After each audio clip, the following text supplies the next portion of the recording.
What's everyone's Matt Mrozik, and this should be the last work in progress on the custom Spider-Man sculpted by Franco Carlissimo. So what we got left is the base. Last video was on the cats. Previous video was getting Spider-Man painted. So now we got the base. My client hit me with wanting to know if I knew how to paint graffiti. I really don't. The last Spider-Man I did had graffiti painted on it by the previous painter. So he sent me some artwork from into Spider-Verse, of Miles, some of his graffiti. So what I think we're going to try to do is I'm going to get the base painted, and I think I'm going to try to make some water slide decals and put some on. Now, for graffiti, there's really no flat spaces on this base to put graffiti. Maybe like one of them is really cool. Like if you've seen the movie, which I'm sure most of you have, he did a really cool kind of psychedelic, modernistic artwork with a silhouette of himself. I really like that piece, but there's no flat areas to put that on here. So he sent me some like spider logos and stuff. So I'm thinking for graffiti wise, I thought about maybe putting some on the inside, but again, there's no flat areas, and the windows are kind of, again, there's no great spots to put graffiti except for maybe up here, maybe something. I don't know. I really don't want to cover up the scroll work, so I'm gonna get this painted and talk to him more about doing the graffiti and see if that's something he really wants to go with. So, as I mentioned, this base is in two pieces. We've got the bottom and the top. So what I think we can do is I'm going to paint the bottom. We've got stonework with some wooden slats over the windows and floor. And then we have this really nice scroll work on top here. So I think, and we got some brick on the backside. So we've got a lot of different textures going on here as far as stonework go. So my initial thought is, just so it's not all one monotonous color, I'm going to paint this stone a slightly different shade than the top stone, and then the bricks will get painted brick colors, and then we'll do some weathering and stuff. We got like a pipe or a wire on the top of the roof here, and then we got this other stuff. Again, I don't sure. This looks like symbiote from Venom, so I need to see if that's supposed to be that or vines. It doesn't really look like vines, so. But that'll get hand painted towards the end. That's like one of the last things that get painted. But the first thing I want to do is paint this bottom part and get that working. So let me put this top part to the side. And let's get moving on this. So again, I haven't really thought about this too much. We're just going to start painting. So I think what I want to do first, it's already been primed. There's a sticker that goes on the bottom. That'll go on last. So I think for this, I'm going to look up a reference real quick. I'm going to look up just to see if that should be a separate color from the top. I don't want it to look jarring, but I don't want it to be like all. So I'm going to look up like old New York stone buildings and see what I come up with, see what we come up with for images. Okay, so like here's a good example. It's actually all the same, for the most part, the same color with a little different tone. So maybe what I do is I paint everything the same color. And then if you look, oh, this is really cool. Okay. At the top here, they got kind of this kind of green, yeah, like this. Ooh, I like this. Okay. So I think I may use this as a reference. I like this a lot. So if you look at this, we've got this kind of patina look. I'm not sure if it's supposed to be coppered. And we've got this patina framework in the windows and stuff. So I think I'm going to use this as a guide. I really like this. It'll give some nice contrast to Spider-Man. So I'm going to put the top back on. And so let's see. So I think if we do this area, kind of the patina green look, I like that. And then do the brick brick color, obviously. And then do this stone color. Down here's stone, and then match that patina on the window frame. Kind of digging that. So you have to, when you're doing something like this, you have to think of the order in which to paint. So since we have these wood slats on here and everything, that actually needs to be painted after the wood frames and the stone. Same thing with the wood floor. This area will get painted later. So I think the first thing I got to do is kind of get everything in a grayish tone with a wash on it. And then I can go in and add the patina look to this stone here. And looking at this reference here, which building is this? It doesn't tell me what that building is. I'd like to know what that building is. Here's another one right here. I really dig this. Yeah.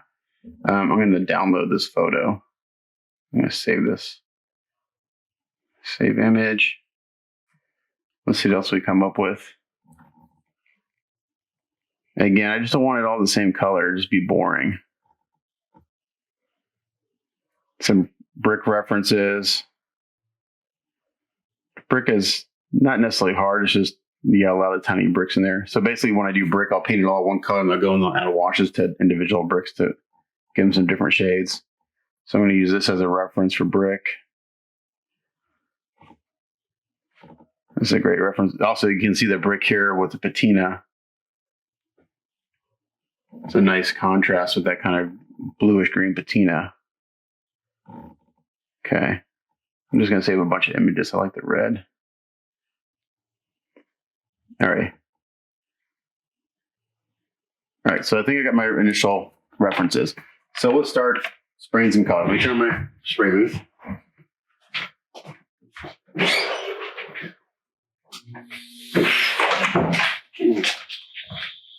And while I'm thinking out loud, because what I do, I just turn on my air booth spray booth. But I think what I'm going to do first is actually going to sponge on some tones. They can just give me different color variations in the texture of the stonework. So let me get the sponges out.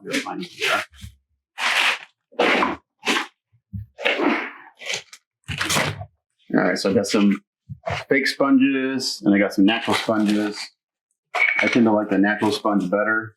But for this, since I have such a large area, this is actually a pretty good sponge. But see, the thing about sponges is once you get dried paint on it, it's actually kind of no good anymore. This is a good sponge to use, and I'm going to use this sponge too. So when you do a sponge, you tear it to get irregular shapes and stuff. Like this is kind of, I don't want a square, so I'm just kind of tear some of that off. I'm going to keep this kind of like that shape. And we've got this natural sponge. So again, we just don't want gray. Gray's boring. So I think we go in, starting off with my craft paints, and I'm going to sponge on some undertones, some browns. So again, I'm just going to start putting on colors. This is this craft paint. This is burnt umber. And we're just going to start going to town here. So you get some on your sponge, you get most of it off. We're going to start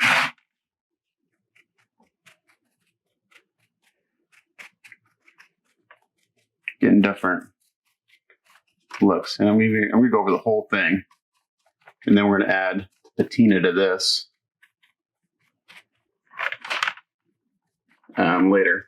They'll get kind of washed with some washes of patina and stuff.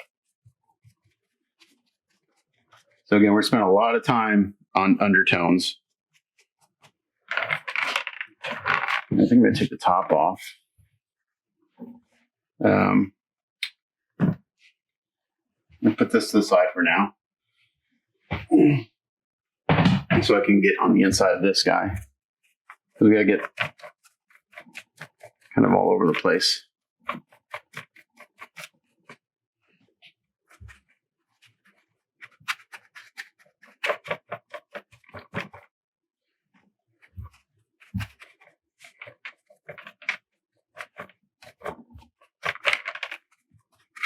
Go some browns and yellows, and hopefully that's will give it kind of an aged look. and some texture and different tonalities to everything.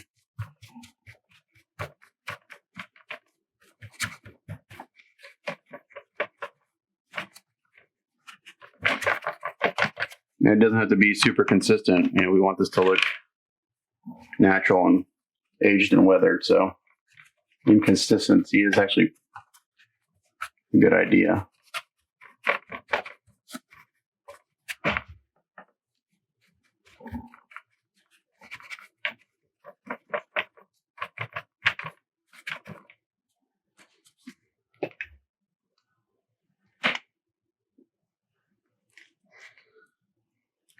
Am I out of this burnt umber? Oops, I just shook paint all over myself.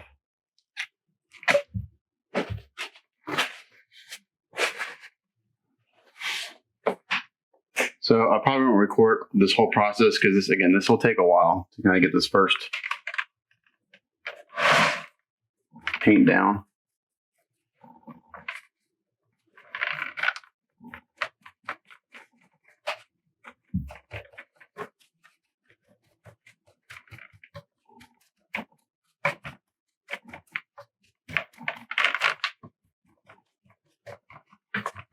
I tend to hand paint bases mostly. I don't know.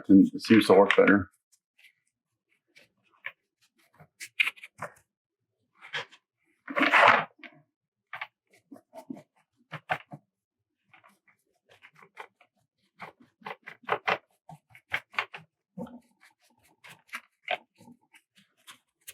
I'm not really worried about hitting the window frames because that's going to kind of go that patina look.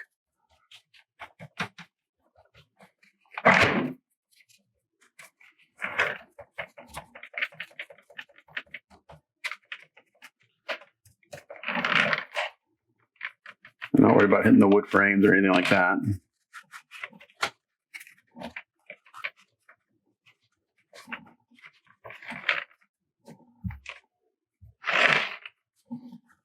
The inside I may go a little heavier just so I have a different tone. It's not just, maybe it's got a little warmer tone to it. So it wouldn't look like the outside of the building. It would be different.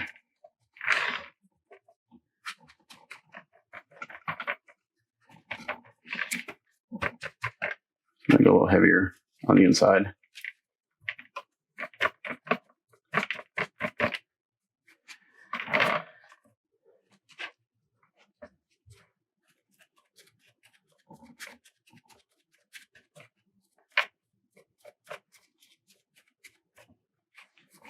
I should put gloves on when I do this because my hands get so messy, but I just start painting. I forget to put gloves on and an apron on and all that stuff.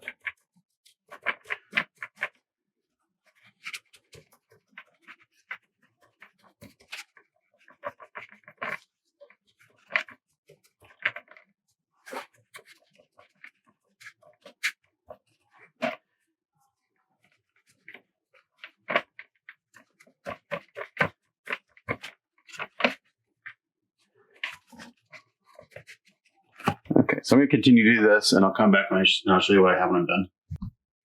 Okay, so what we have after doing the burnt umber, kind of sponging. Not very pretty. That's okay, we're going to get there. Now I'm going to go in with, a lighter tan. I'm going to go with some cocoa bean, which is a little lighter. I'm going to lighten this up a little bit, and a couple yellows. And I think that'll be kind of our undertone. So this is cocoa bean. It's kind of a caramel color. And I'm going to put some on our sponge. Take a good part of it off. And this is just going to be another little shade of undertone brown for everything. And this is just so the gray isn't completely cold. It's going to warm it up a little bit. And then when I do this, I'm going to seal it really well. I'm going to do a dark wash on everything to get in the crevices and bring it all down. And then we'll start bringing up the tones of gray a little bit more. So this is cocoa bean. You can see just adding, and this will dry a little bit darker.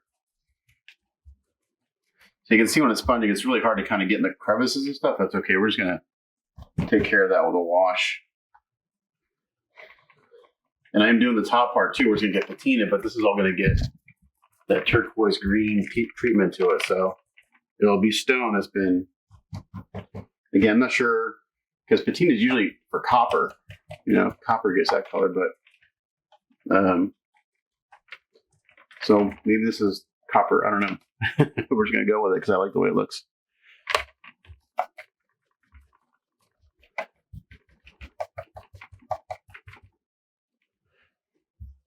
So we're sponge this on, again, kind of all over, and all these different tones of brick will get, they'll get changed just by washes. You can just do you can kind of get the same undertone, and just by doing different color of washes, you can get different tonal variations in stonework. So you can kind of all start with the same base color, and then just go with different color washes, and I'll stain them different colors. You know, get those different tonal variations.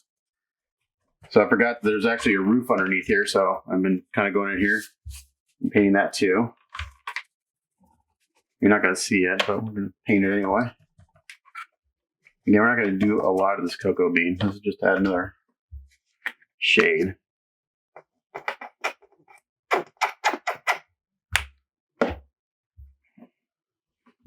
These craft paints are perfect for this because they're not crazy opaque. They're translucent, so you see all the different tones underneath them. I'll take this off here in a second. I don't want to take it off right now because it's wet, and I don't want to touch it with my fingers. We've got stonework between these vines or whatever this is. I need to make sure I get paint in between those.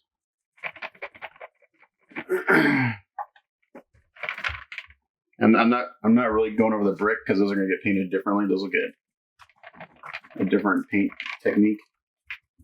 Again, those will just get hand painted, probably a base tone of rusty red, and then I'll go in with different pigments or whatever to get different brick colors. And I didn't seal this before I put the cocoa bean on. I'm just going right over their previous color, kind of wet on wet technique, and I'll kind of blend things together a little bit. Is what we want at this stage.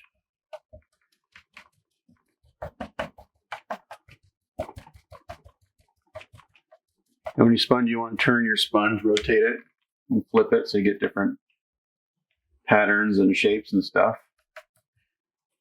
And if you see I got a little too much paint on area, like I just did there, just put it on, turn your sponge and blend it in.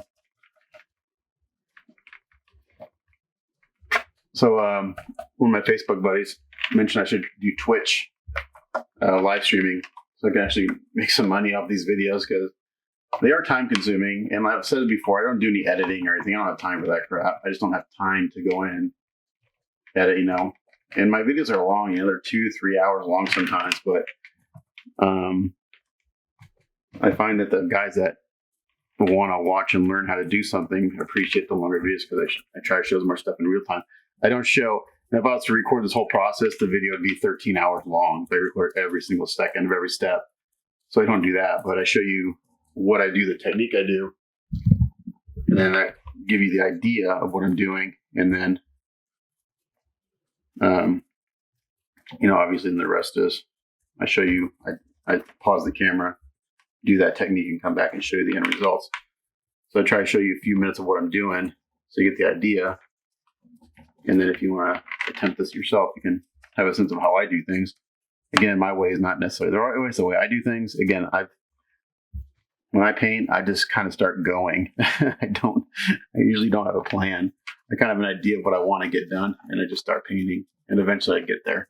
So there may be more efficient ways of doing things, but that's one reason I like to hand paint the bases because it's very free-flowing process. There's no real rhyme or reason to. I just kind of think, okay, I want it to look like this. How do I get there? So I have to think of the different layers of paint and how that would affect, you know, how to get those effects I want. Okay, so that's it for cocoa bean. That looks pretty good. So now I got another little tone in there. And I think we're going with this is caramel. So we're going to go one more level. This is called caramel.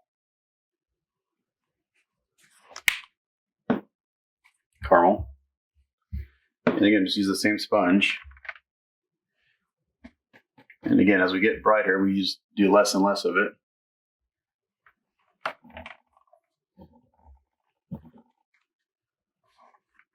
This is pretty bright, but it'll dry down. And this will all get really muted once we go in and there and start doing our washing and stuff. This area right here looks really good. That's perfect. I'm just going to go in here a little more sparingly with this color.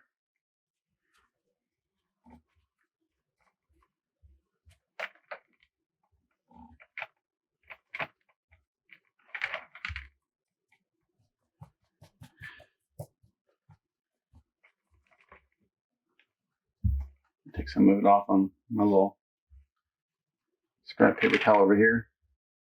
And where I'm taking it off on this paper towel, it's just got all the same paints on top of that. So I'm picking up a little bit of the cocoa bean, a little bit of the burnt umber and stuff when I dab it off. So it just kind of blends it all together really nicely.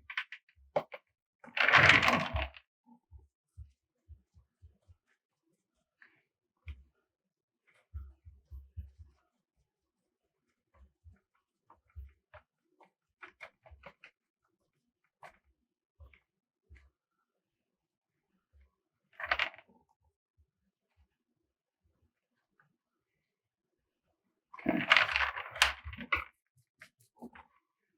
I don't think we're going to do this yellow on the inside. I'm just going to leave that.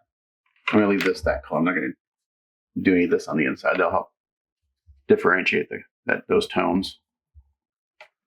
Let's do it on the outside.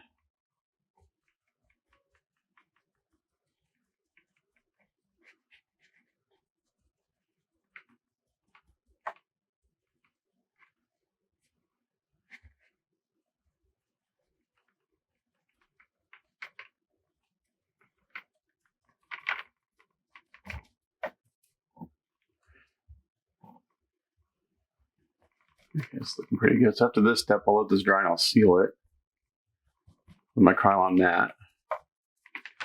And I'll prepare for a wash. And I'll get in all these crevices and everything. And they'll get really dark. Which is fine. Because then we're going to start bringing up the tones. With some airbrushing and dry brushing.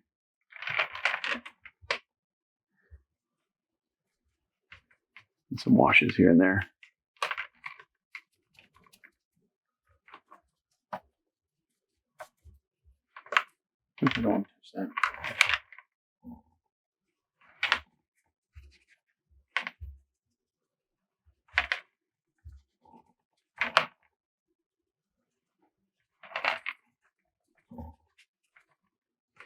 Trick is getting some of this paint along all the edges and stuff with a sponge, because the sponge just hits the top spots. That's okay.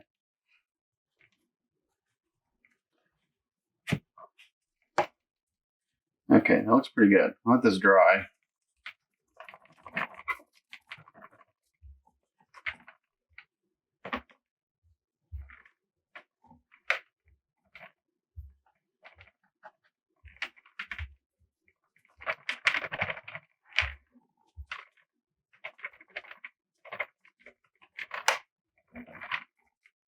And then we're going to start bringing this all together a little bit here and there.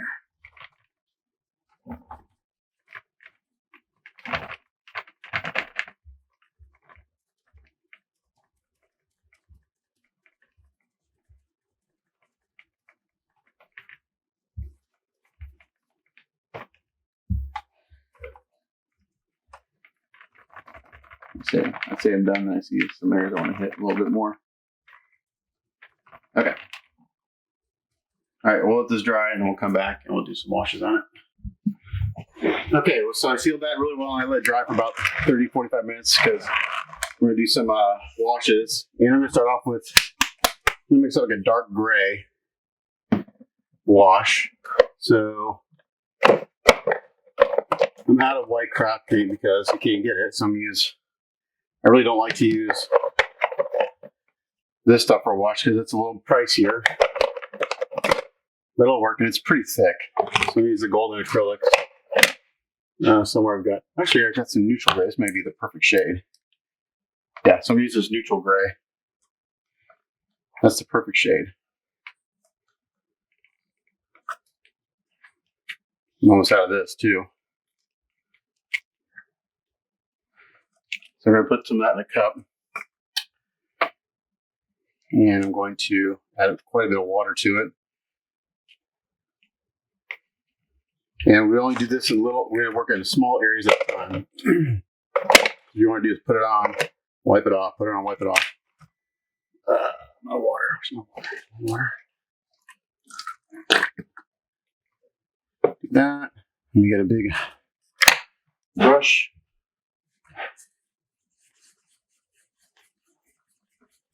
Maybe too watery, actually.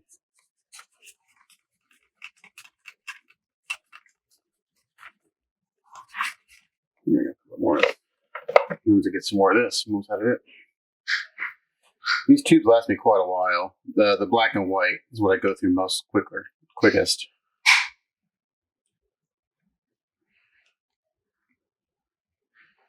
This neutral gray is a good tone for this, I think. If anything, I may add a little bit of black.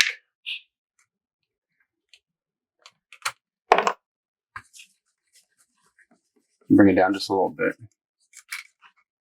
And it's a nice kind of warm, it says neutral gray on it, but it's actually got a nice warm tint to it.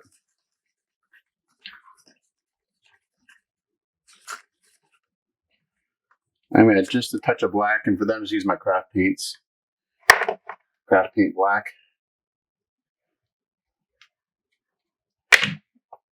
Where is it? Here.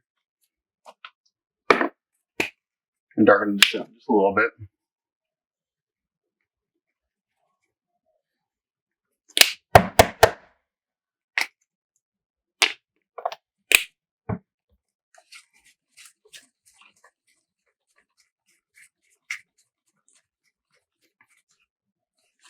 Mix it up really good so we don't have any chunks.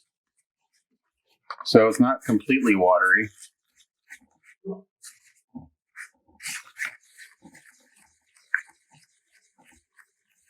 I may add a little bit more, just a little more water. If it's too watery, it'll beat up on the surface.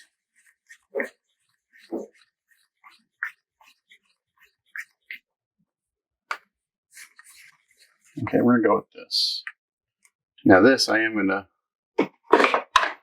just gonna get a crappy rag and do this in sections. So we're gonna take this and we're gonna put it on, get in all the crevices.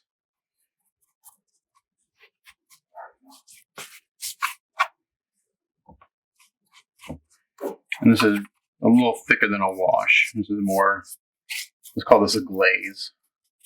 A wash is really runny.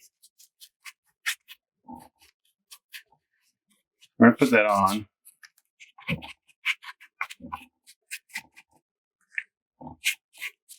Now let's just do this. I'll do these frames too. The wood, I'm not worried about this. Can get all hand painted later. So that gets this on there, I don't care.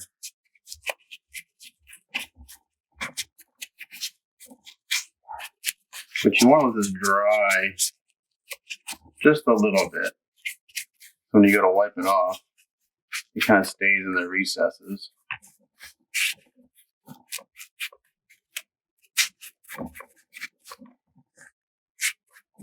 I'm not putting it on super wet. And it's a little, like I said, more like a glaze than it is a wash.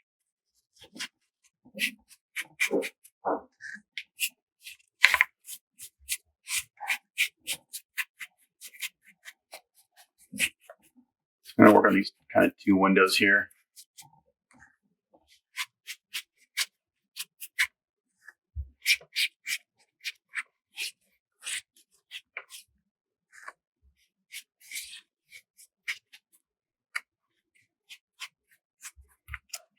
So I'll show you this. I'll show you this technique on this area, and then I'll do the rest off camera. But you get the idea. Again, you can see it's kind of beating up a little bit, maybe a little watery. The thing about these kind of cheap water acrylics is that They like to beat up on the surface. So I may make this a little thicker. We'll see what it looks like here. Again, just getting on all the crevices.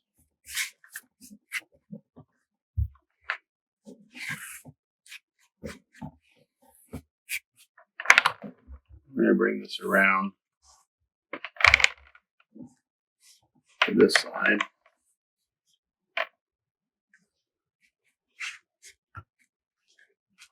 I'm going to kind of avoid this area. I'm going to do that a separate tone, since that's like the inside of the building.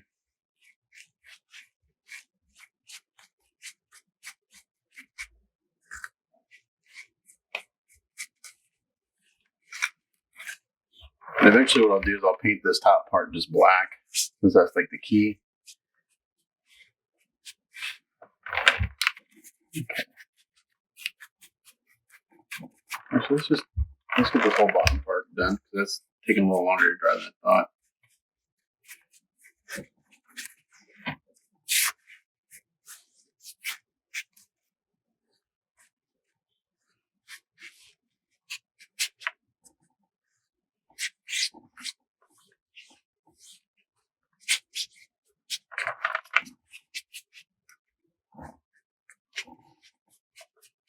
It's kind of beating up.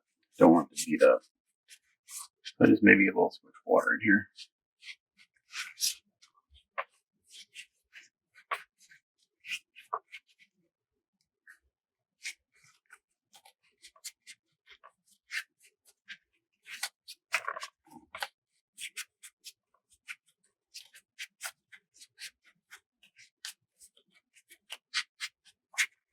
So keep going over to kind of hopefully get this to stain in the crevices and stain it.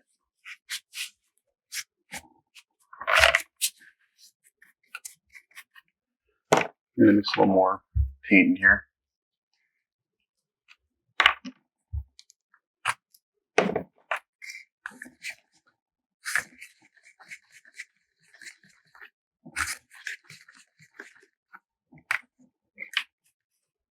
Let's put more of that neutral gray in there. This is going to get messier and messier until until we get starting kind of doing the dry brushing.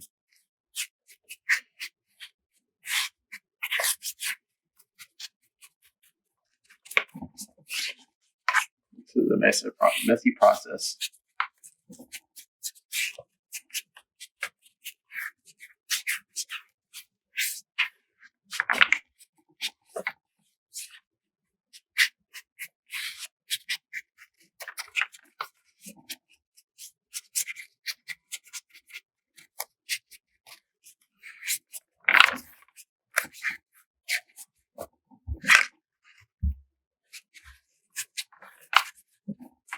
I'm going to let this dry for a little bit, and we'll start wiping it off.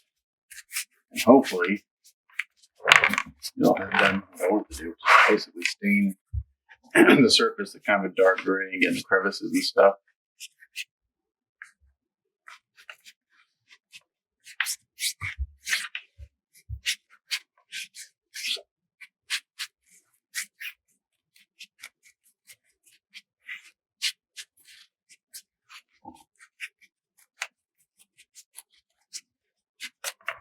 I think I may do is start blotting this instead of wiping it and blot it off. And I'll just kind of add to the texture. Okay, so let's do that. So we kind of got that on there. Super messy. It's all right. Again, we're still just working on the undertones of what the final color is going to be for the stone.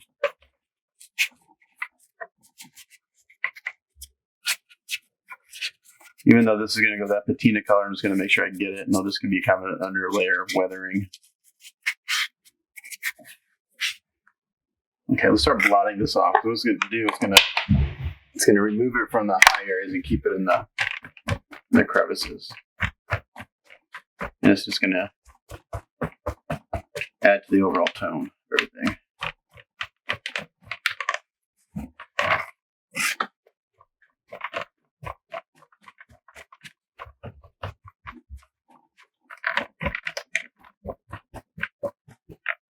Like right here, I beat it up a little bit, so I'm going to put a little more, kind of more straight paint on that area.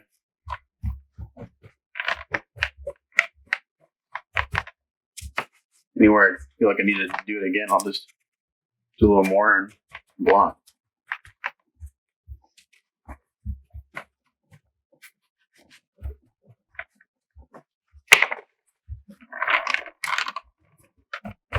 Yeah, kind of give me the look I want.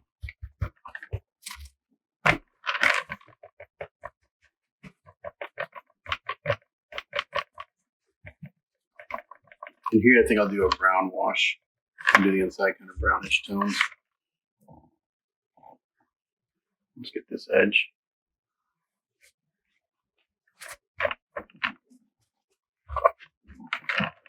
Yeah, that's looking good. Some areas it beads up a little more than others. I don't know why. That's just the way the sealer laid down. Maybe it laid down a little glossier in some areas, so it's it's not super flat. It's beating up.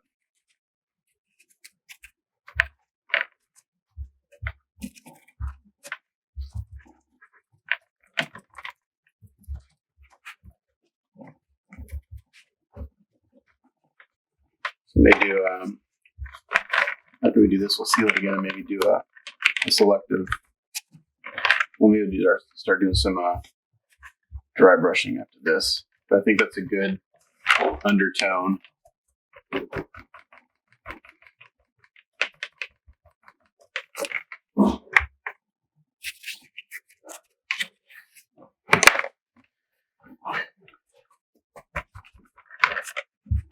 I'll give the stone an aged look.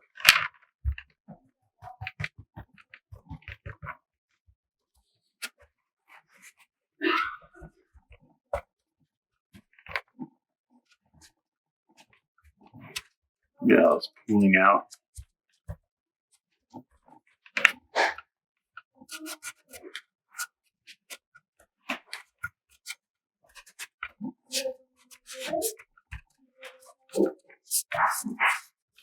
I'm going to wipe these frames a little bit. Oops, I don't want to wipe that. I want to keep that kind of sponged look. Everything.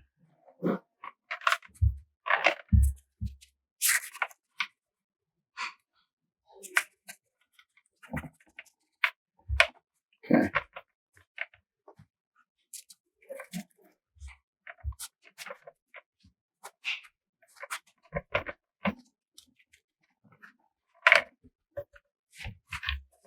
It's looking pretty good. So I think again, my thought process is constantly changing. I'm thinking after this and I seal it, I might airbrush on a light coat of like the Garage Kits semi-transparent number maybe 5 or 6, and I'll give it an overall layer of gray, but you'll still be able to see all this underneath it. And then from there, start dry brushing up.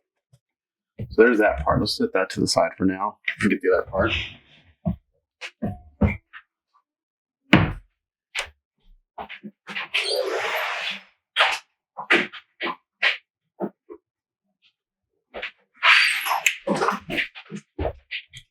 Here's the top part. Kind of do the same thing here. And this all work really specific one area at a time.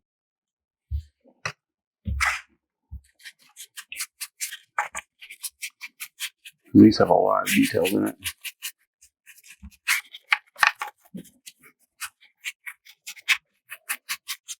I got enough of this mixed up.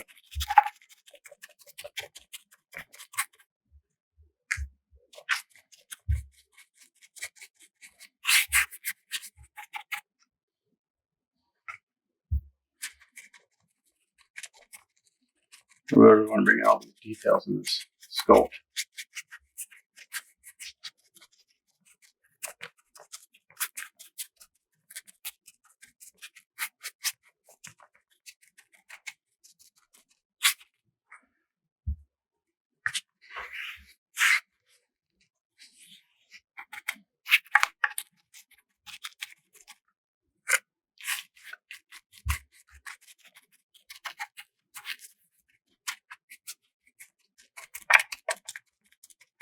Just jabbing this in there, getting all the nooks and crannies.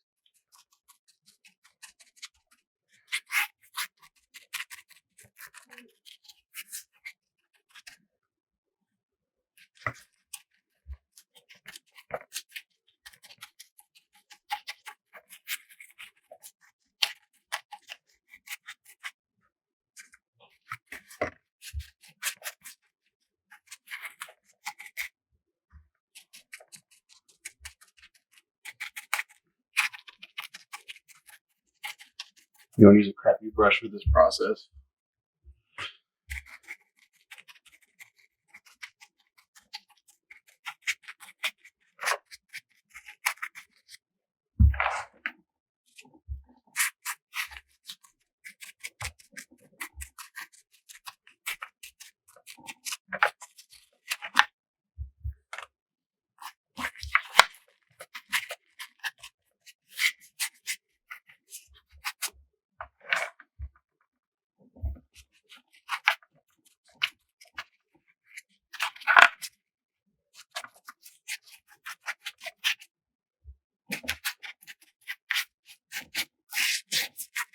We don't care about the bricks, so it's going to get painted a different tone, so we're not going to worry about putting the wash on that.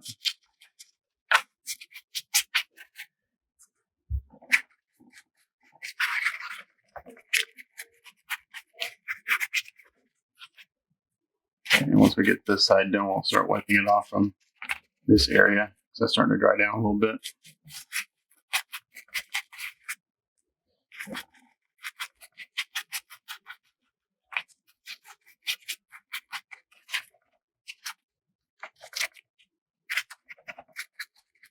Okay.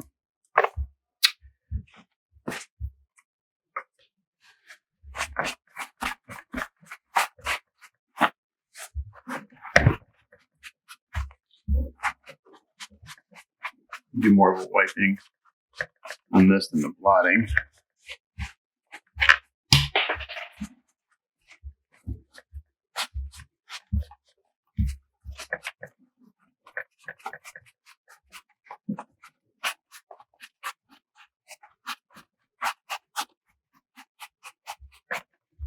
If you miss an area, go back in there and add some more. And kind of wipe it off.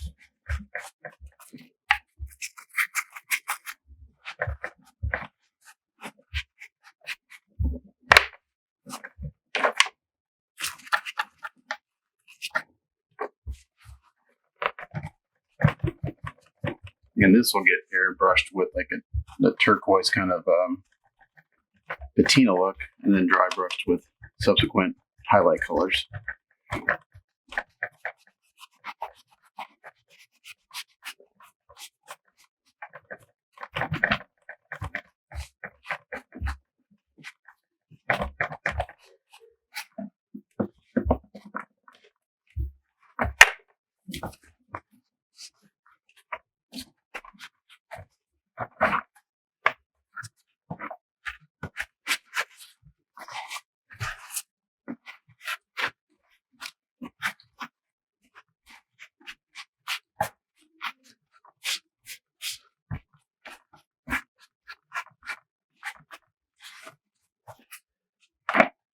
It's starting to look like something.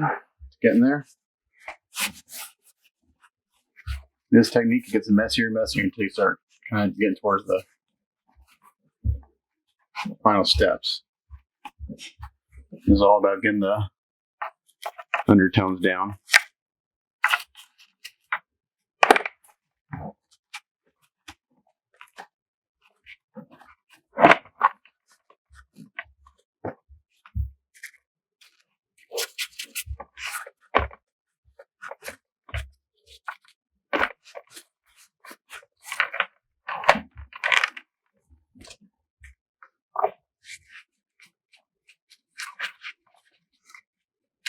Okay, this I'll probably do, since there's no interior part except for the roof, I'll do the whole piece in this wash.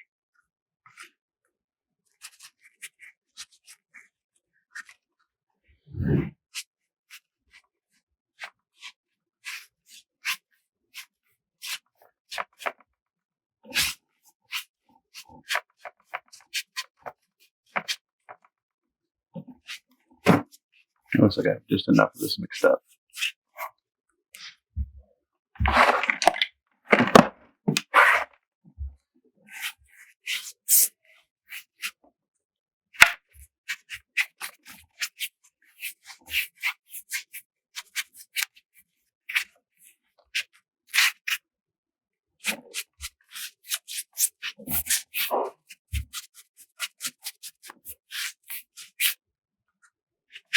Yeah, got a little more water in my wash. I'm getting towards the bottom here.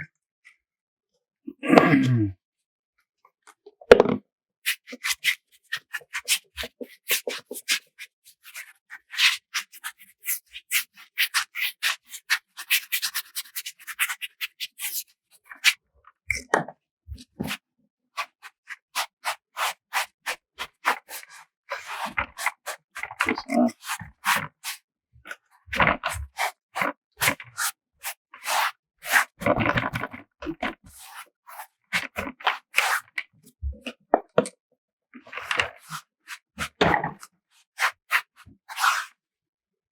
Looking kind of disgusting right now, but it's all right.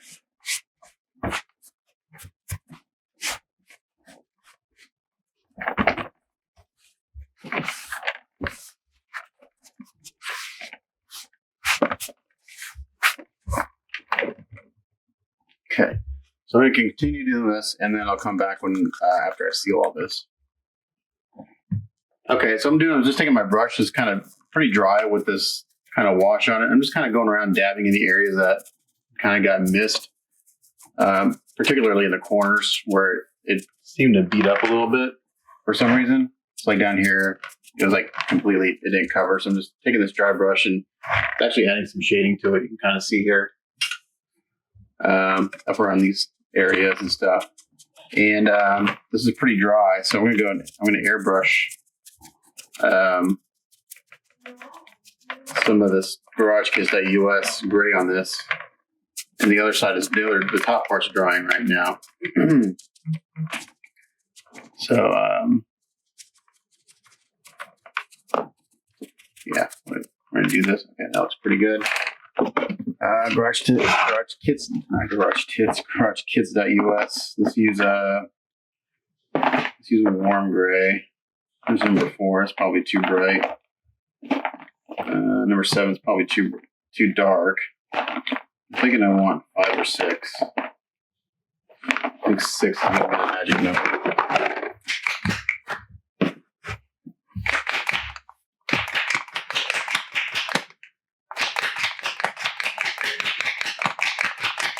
This is GarageKits.us warm gray semi-transparent number 6. And this will kind of help tie this all together, I think. And then I think we'll take a look at it from there and start dry brushing. I'm backed off quite a bit. I don't want to put this on too heavy. Just want to tie all these tones together a little bit.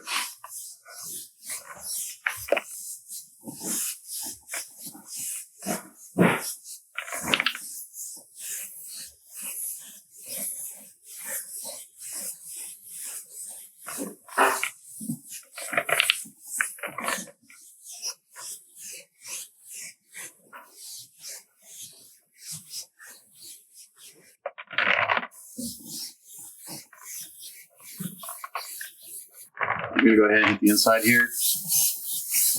I'll have to do the shading in there with some pastels and stuff, I think.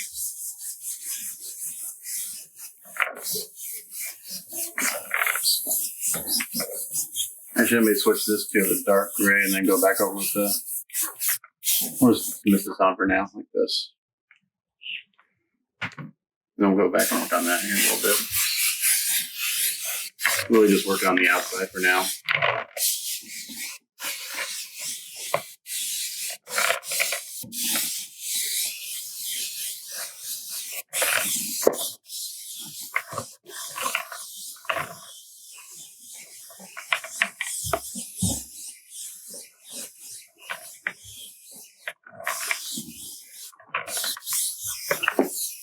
So that's pretty good. All right, so that's pretty good for, I think, the base tone. We're going to let this dry. I'm going to seal it, and then we'll start dry brushing on lighter shades of gray, and they'll start bringing out all the cracked details and everything. The other top part is still pretty wet. I guess what I could do, I need a towel to put this on. Give me 1 second. Get a towel to put that on.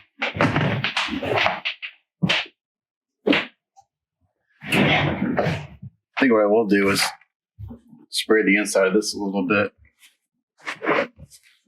Maybe hard to see on camera because the way I got to tilt it.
That's looking pretty good.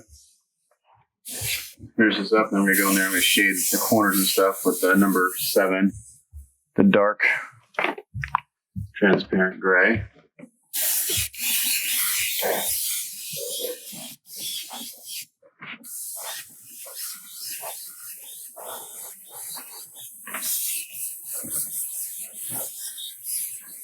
This is kind of cool because you see all that work underneath there still.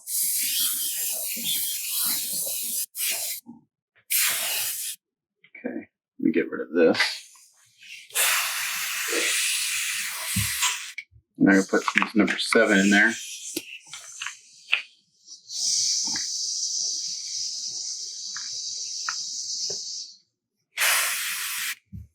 Corners.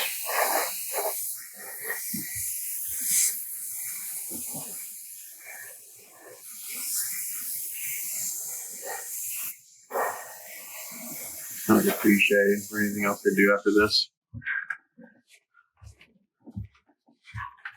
It's hard to get in here.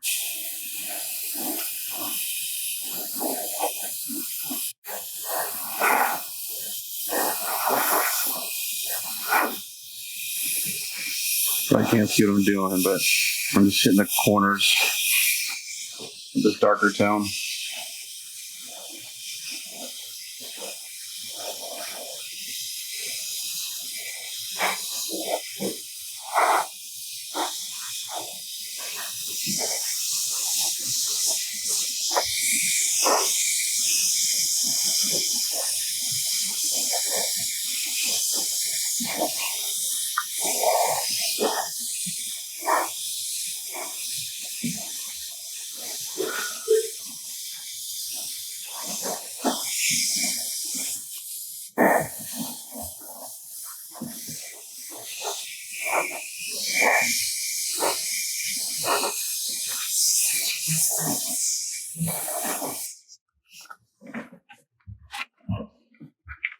Let's give it some shading in here.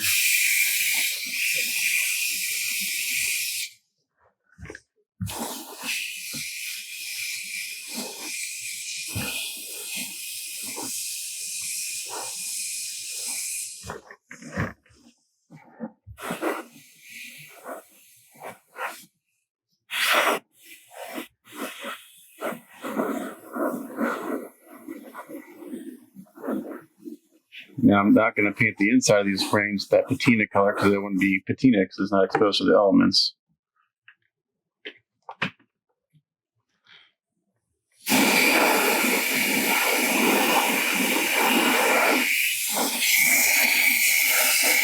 I just see those dark.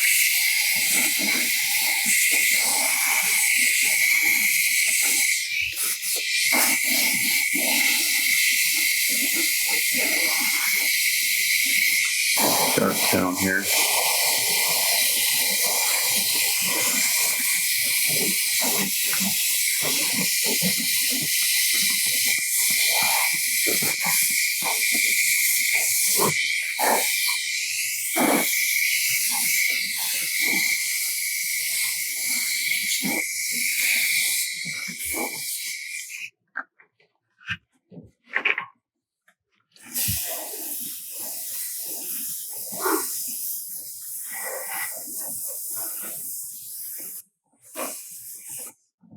So the inside's got some.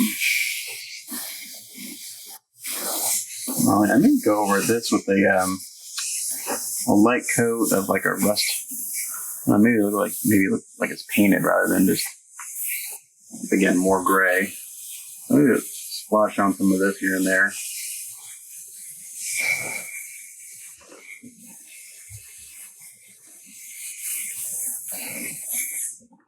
We got the shading done inside there. And again, I may come in here with a, I don't know, maybe a red. I don't know. Let's see. These cracks, there's some shading on these cracks here.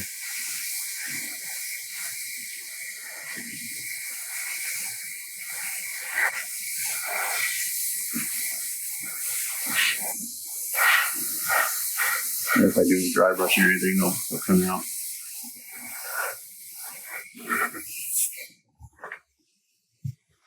Yeah, maybe I'll do like a peeling paint or something there. I don't know. Again, I just wing it, guys. I'll sponge on the color, sponge on a red or some sort. Maybe kind of cool. With all the stuff that I do too, I'll show underneath.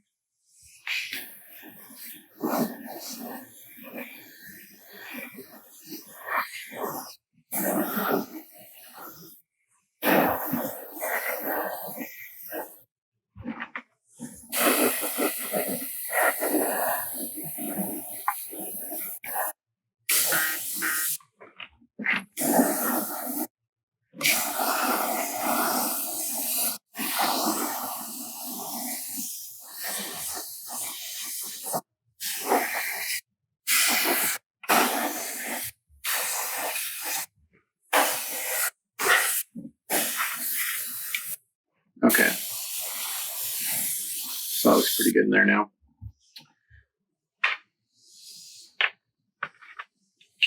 Let's see if the other part is dry. We're getting there.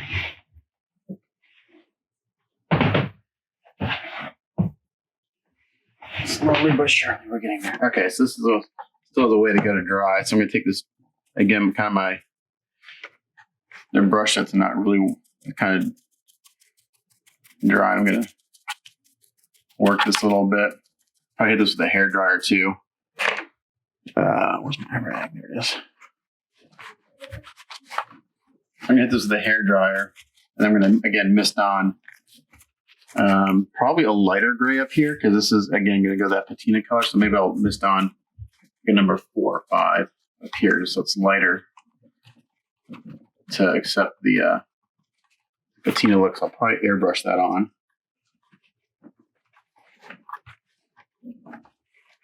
And what I like, I think I may, I really like what this looks like right here. So after I mist on the gray, I'll probably silly putty this area off and leave that kind of this color right here, like that a lot. Again, this is me just kind of winging it as we go. So I'm gonna hit this with a hairdryer and then mist on a gray. Okay, so we start working on this patina. I didn't seal this. I just kind of thought I'd give this a shot. So I mixed up some of this ultra blue craft paint with some hunter green, and I came up with this kind of color here. And what I'm doing is I'm putting this on my brush. And it's kind of like a dry brush, and I'm taking not all of it up, but some of it off, and I'm kind of dry brushing it and swirling it around. So I get a little bit down the crevices, not a lot. but mostly on the top surface of everything. And I'm kind of getting this nice dry brush look to everything. You can really see it right here. Looking really good. So by swirling it, what's happening is the bristles get down in the crevices just a little bit, but I'm not painting the crevices all the way. So I want to keep all that, the wash and everything I did. But I want to kind of tint everything. Oops, see, I got too much on there. See if we can get some of that off. Too much. And again, it doesn't have to be perfectly consistent all the way across, but I'd rather build it up slowly.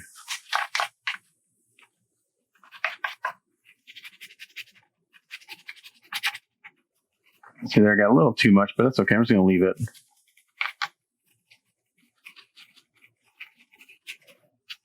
I'm just going to work our way around all these details.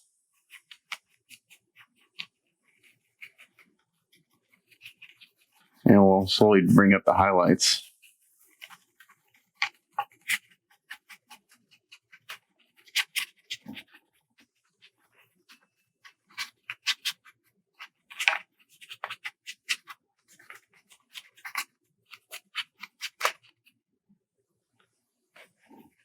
I didn't get quite under here all the way with the wash, so I'm just going to kind of compensate by doing this. Again, that part you're not going to see a lot of this because it's underneath, but so by doing a swirling motion, I'm kind of getting dry brushing and kind of getting the crevices a little bit. Again, I'm kind of scrubbing this on.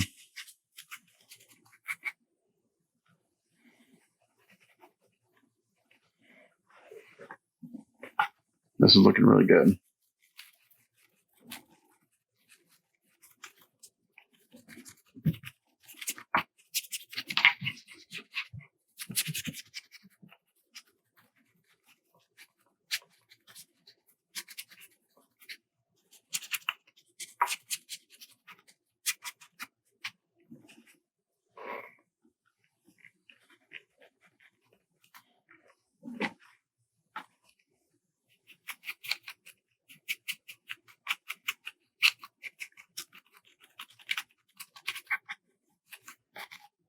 So I'm going to keep doing this on all this, and I'll come back when I have that step done.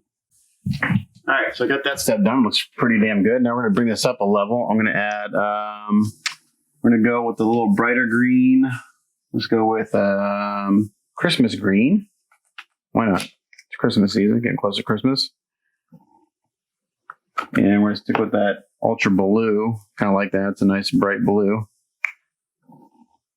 Mix that up and see what we look like. Our next highlight color. Just going to mix it right in with that same tone.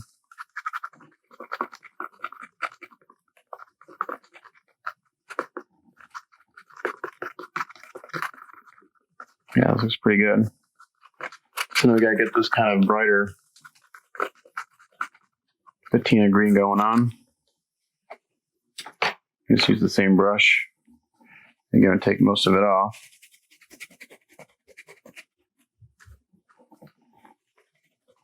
And we're going to go in here and do a little more dry brushing and less of the kind of scrubbing thing.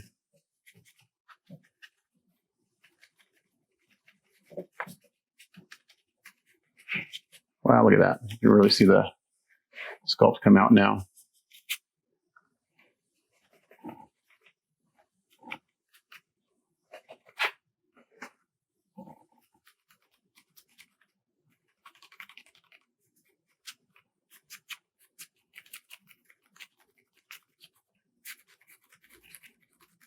And we can still see all those undertones we did earlier. All that, I put a lot of work into putting down base colors to cover most of it up, but it does have an effect on your final effect.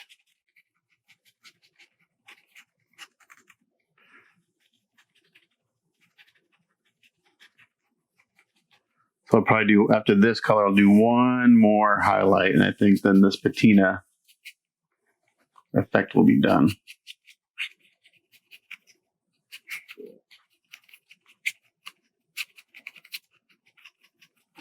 I'll just add some white to this color, I think.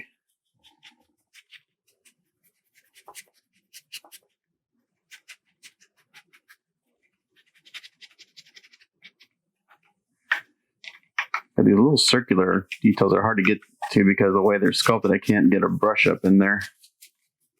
So we'll work on it.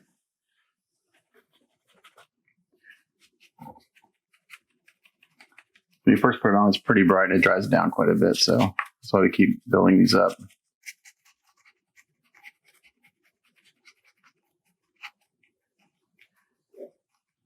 I see a couple areas where I missed, so I'm just going to kind of dab in there. The wash didn't get into, so we're going to kind of dab in there and fill with some of this color. And go back and dry brush over it.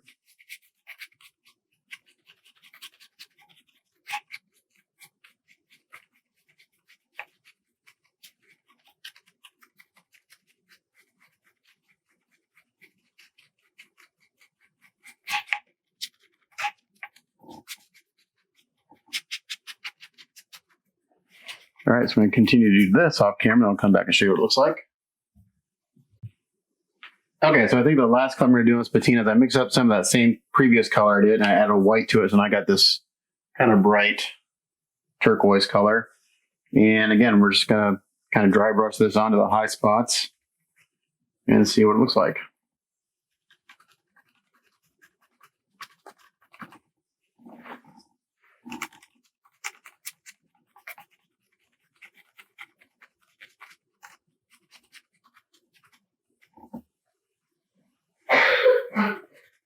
I may go back in with just some pure white too, we'll see. So now I'm just dry brushing.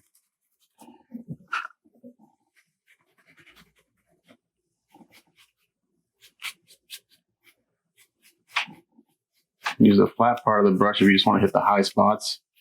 Kind of do it back and forth if you want to get a little more coverage in some areas. Like on these reliefs, I'm just going to use the flat part. And maybe on this area, I'll come in and do a little more dry brushing technique.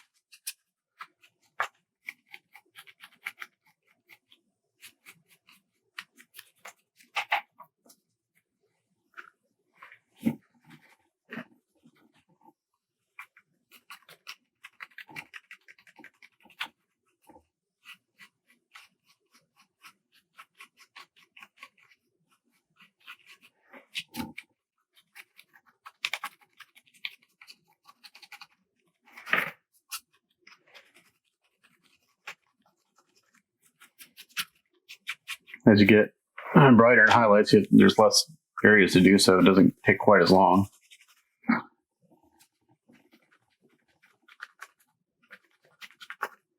There's almost a spot there where I do need to paint, so we're going to just jab that.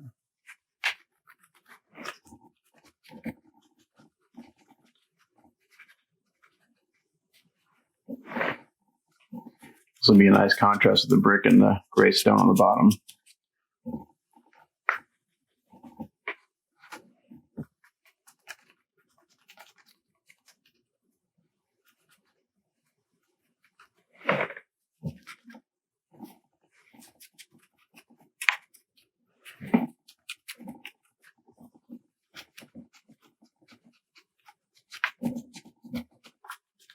This will be a long work in progress for sure, a couple hours at least.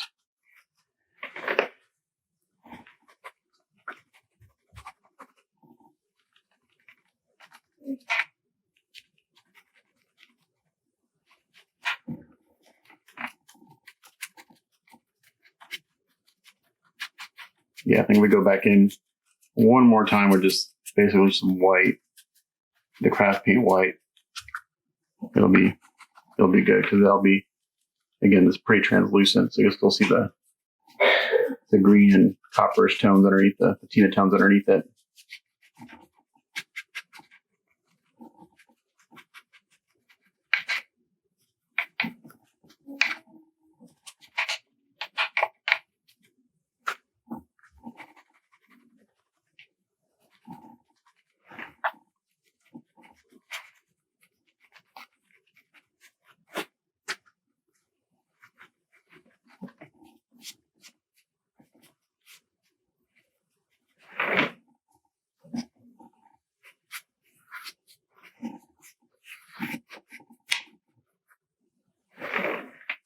This looks really good.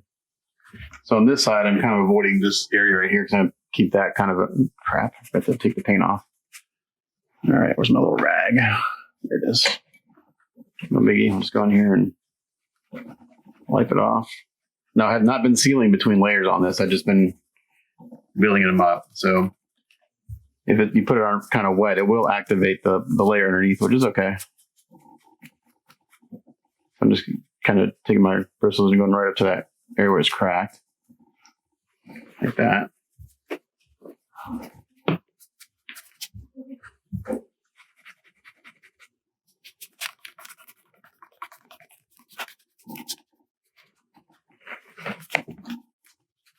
going to leave this kind of this tone.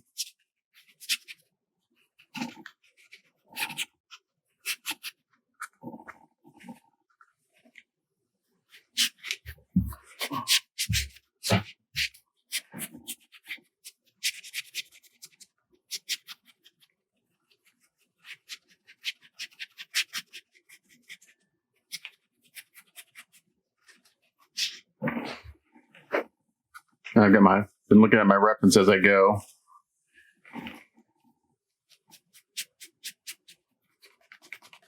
Now the building I'm using as a reference has another layer up here that looks like gray stone, but I'm just gonna do it all this color. I like it.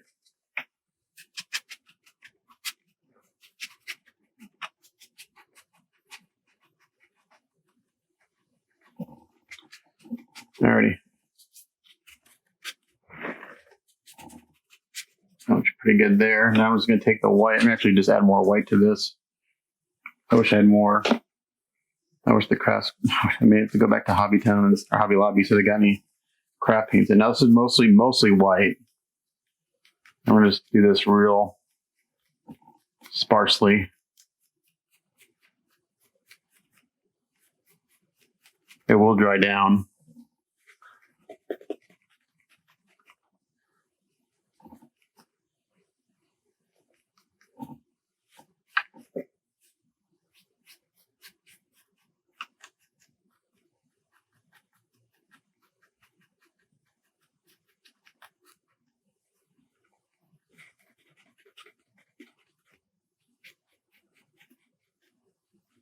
It's interesting because every once in a while you see a spot where you can see the print layer lines. There's a little spot right there where you can see the layer lines.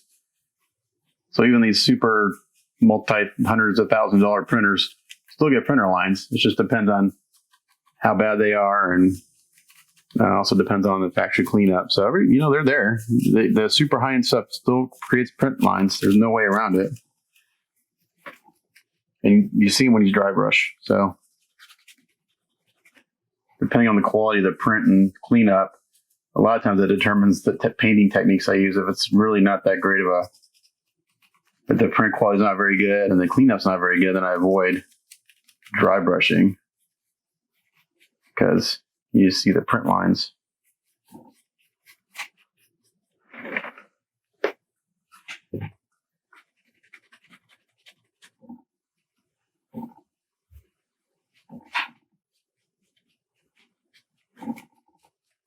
This little sculpture detail looks amazing.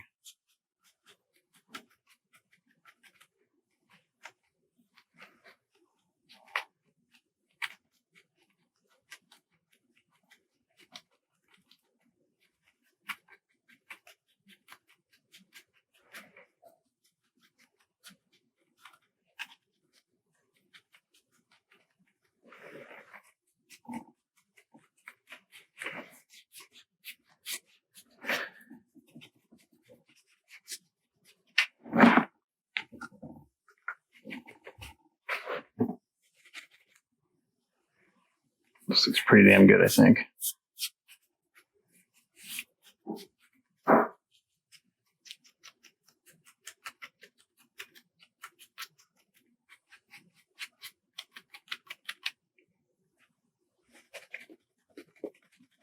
This will get a good coat of sealer after this step, because I think this patina look is pretty much there.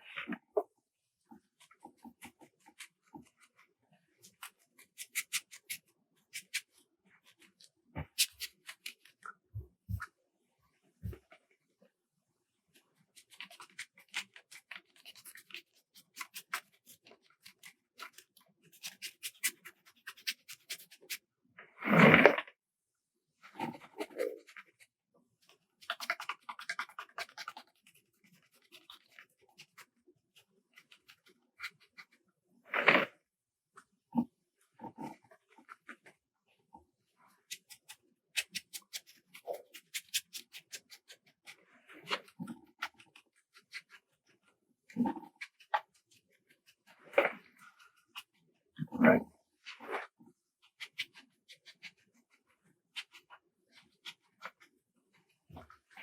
That's pretty.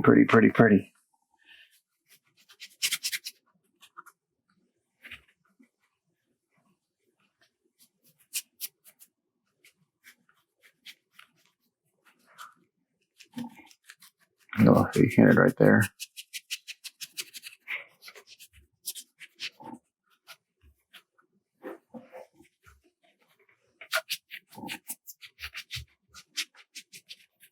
Okay.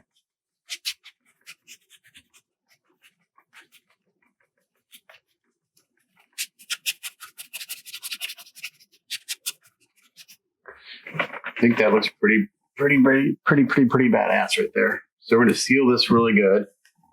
And then we're going to go back to the other piece that's been drying. I have to still seal that spot, that piece, but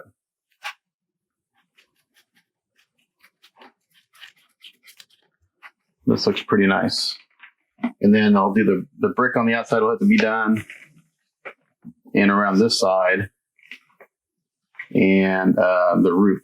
So the top part, which I thought would take the longest, actually might go the quickest. Actually, what I'm going to do before I seal this, since I think I can do this, I think I want to leave this pretty much the way it is and dry brush this and this part down here gray. So let me clean this brush out and I'll come back. All right, so I'm just going to take some of that neutral gray straight, the stuff I kind of mixed up earlier. And we're going to start bringing this up. I may have to add some white to it because it's pretty dark. Yeah, add a little bit of white to it. What is it? Green. That's what I pick up, I bet. Well, here's a lighter gray, an N5 neutral gray. I had two shades. I got N5 and N2. N2 is darker, N5 is lighter. So let's go with that.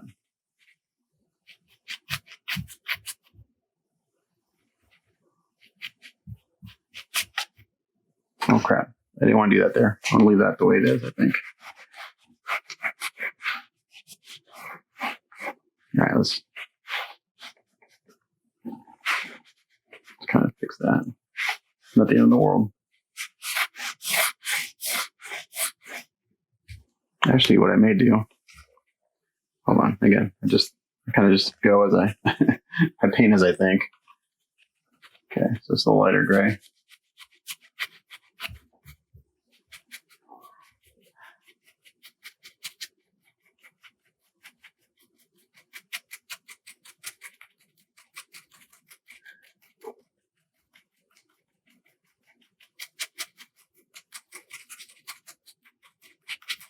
I'm going to keep this relatively on the dark side. I'm not going to bring it up like super bright.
good.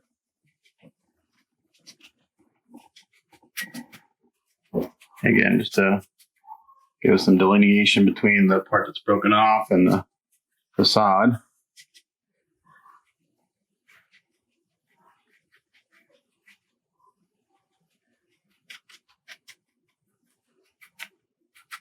And then I think I'm going to mix these two together.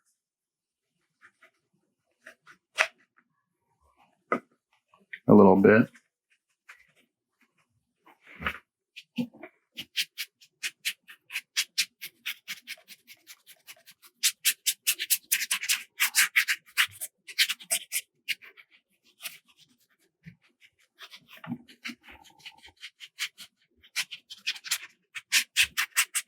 Unless you want that a little darker. This would be kind of like a tar or a dark stone, I would think.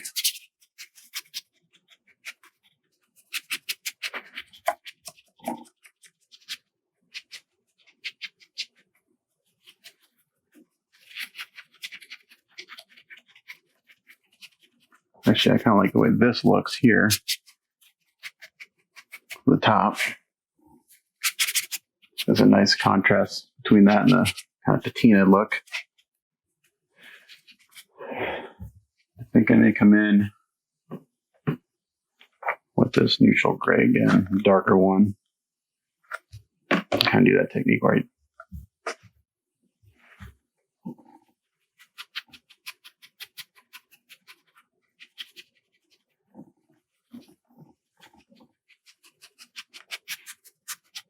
Just make it a wash. I don't know. Again, I'm just thinking out loud as I go.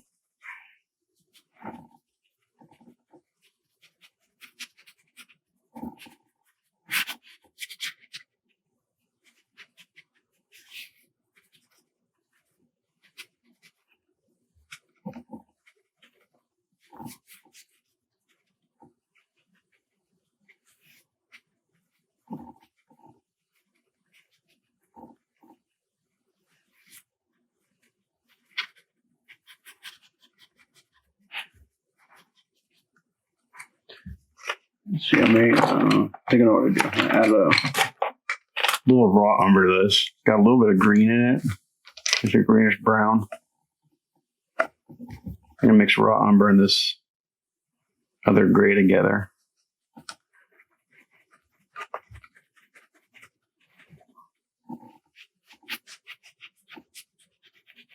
And just kind of tint this a slightly different color. It's gonna be subtle, but it'll be there. So this is raw umber and the neutral gray number 2, the darker gray.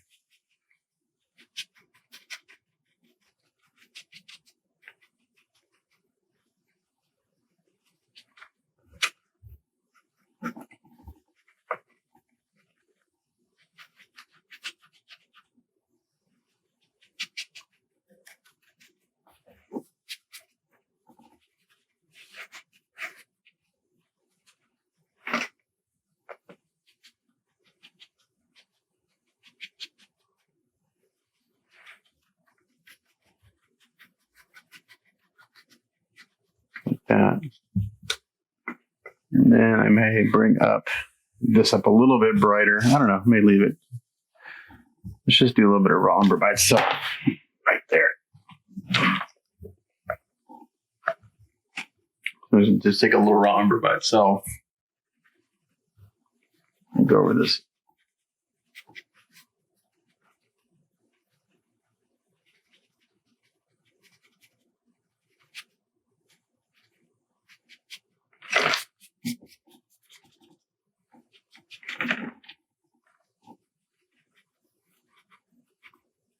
Like this, and then I'll go back in later with some pastels and stuff and hit the cracks a little bit. But now I've got a slight tonal difference between this and that. Where's that lighter gray? I'll take this and go up one more level on the top. Again, just to help give me some separation.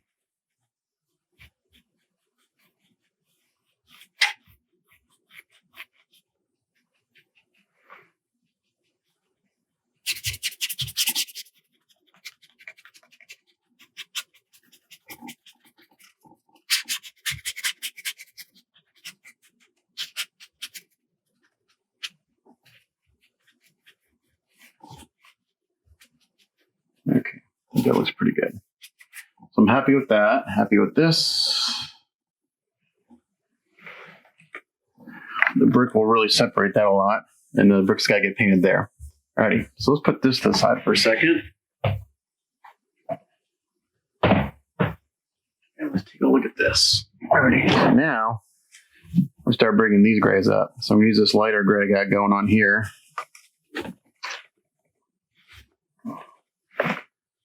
Start bringing these up.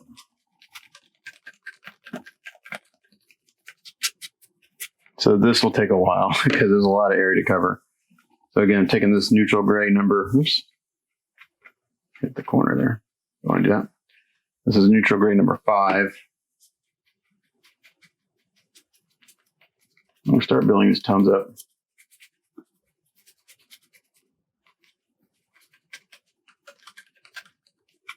I do need to go in and do the patina on the window frames. I forgot to do that. I can do that here in a second.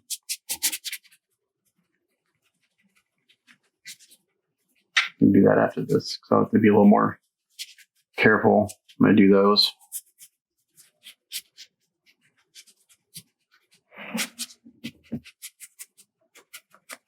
So again, kind of doing like a scrubbing motion, which kind of gets this kind of on everything. Again, this is just like another layer of tinting we're doing, another kind of glaze, but it's more with a dry brush technique. I want this to be fairly bright to match my reference. The reference is pretty, almost goes to white on the stone. But we're going to maintain all those undertones we put on earlier. Lots of thin layers.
Okay, I'm going to save the inside for a different technique. I'm going to sponge on like a paint color of some sort.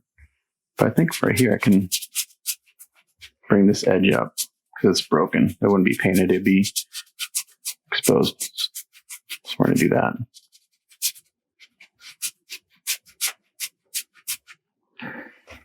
All right, so from here, we're going to put some more of this lighter gray in here. And we're going to add some white to it.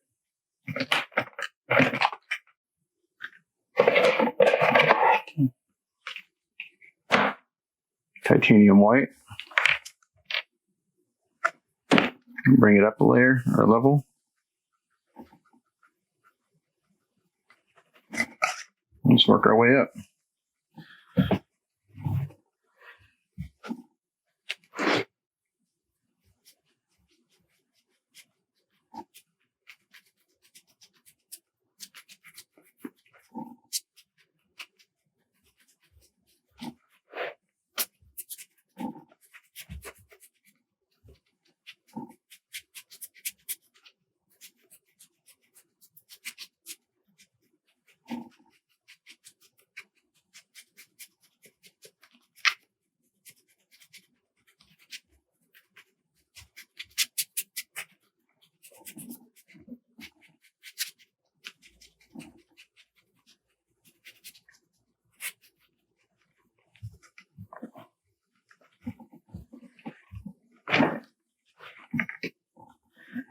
A little too much paint on the brush there.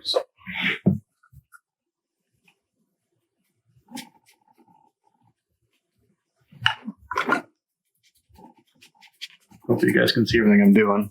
I got the camera pretty wide today.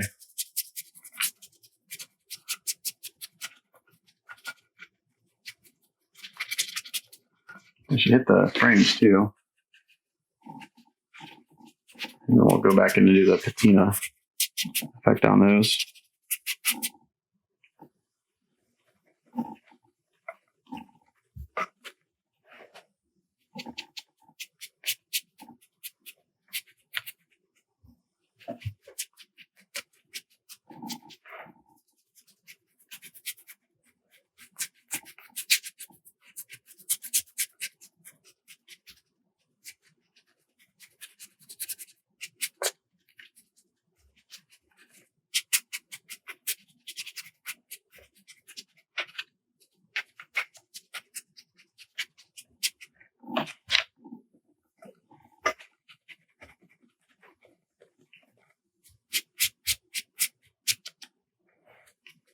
Again, I just kind of go with the flow. I just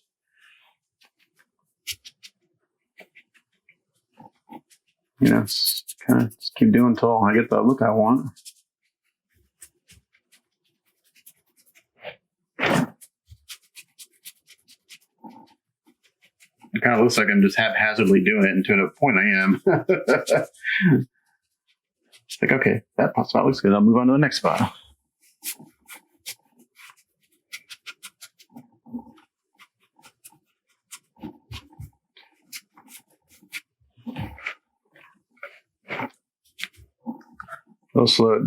This whole step process will slow down when I have to start hand painting the wood and stuff.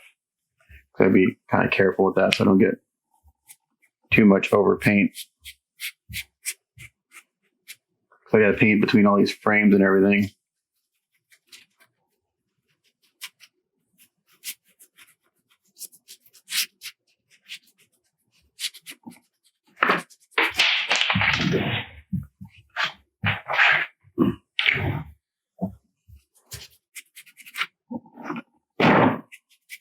I'm almost just about happy with the way this looks.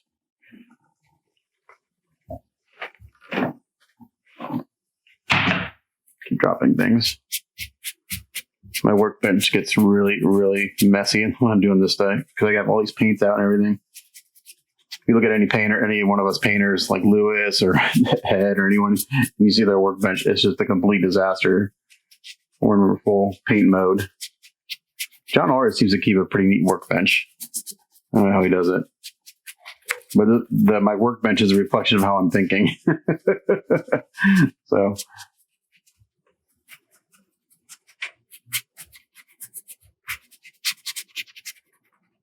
I'm kind of scrubbing this on because I want an overall gray look, but I want to keep all those brown undertones we had going on from the beginning.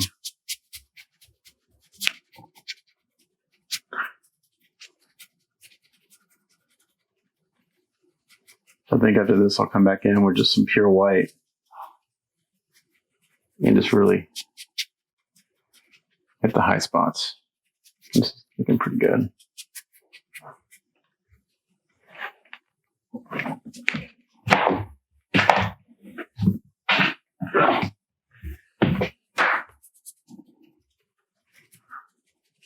I still have to figure out what this stuff is. I'm thinking it's like symbiote stuff from Spawn, but I don't remember that being in. I mean, I've only seen the movie. I haven't read the comics, obviously.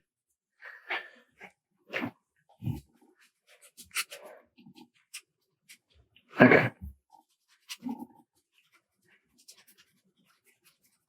So I keep going in circles because you have to let it dry down a little bit, just because you first put it on, it's pretty bright. And then it dries down a level or two. So that's why I work an area and I move around and I keep coming back to it and keep going over it over and over and over again.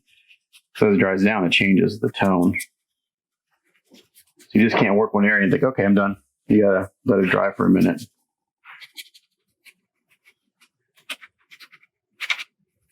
That's why I keep working around the piece in the circle. Keep coming back to those areas.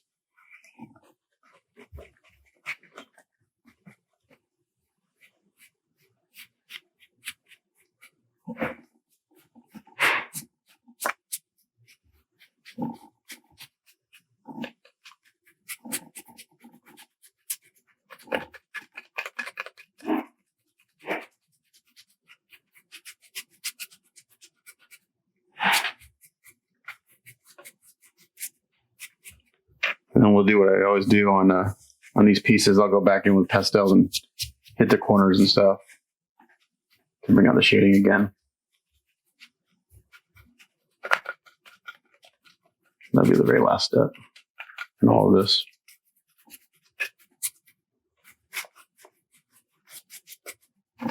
Okay, now I'm just going to come in with just some white. Start going over this again.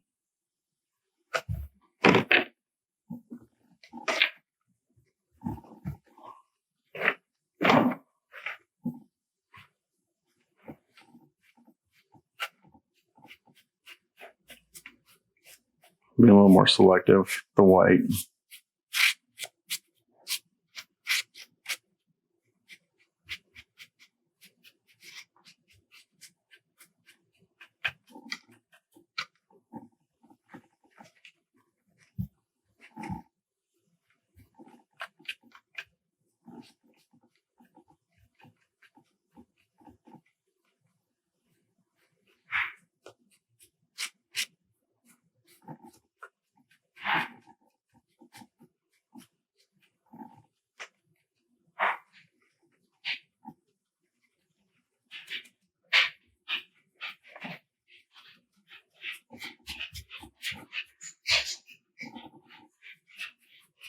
Now I'm really doing more of a dry brushing than I am kind of like that scrubbing thing.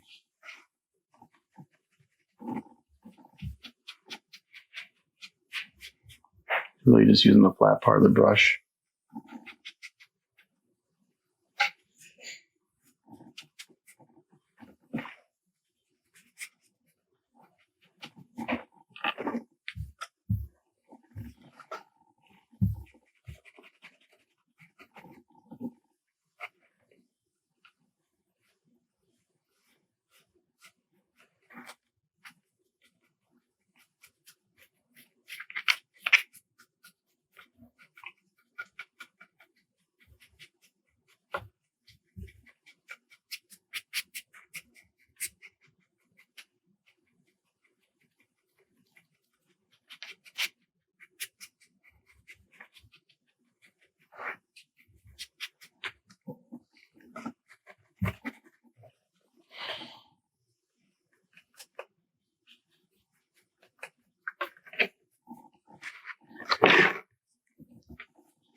Almost done with this.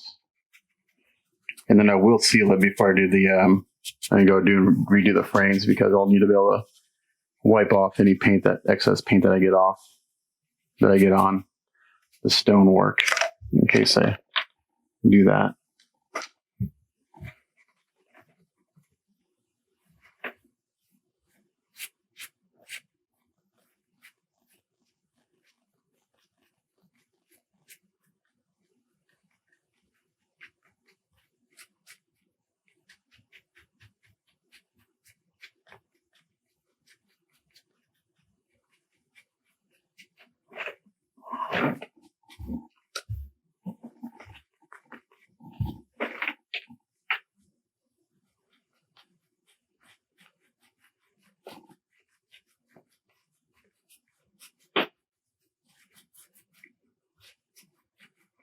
Go around one more time with the white because you can see it dried down here. It was pretty bright when I first started. Now it's pretty bright, or it's dried down quite a bit. Hit it one more time.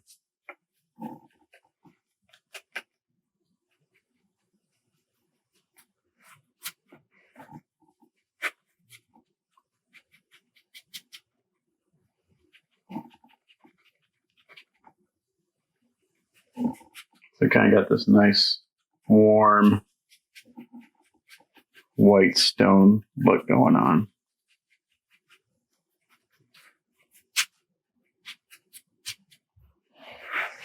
Well, more gray, so I'll dry down the gray.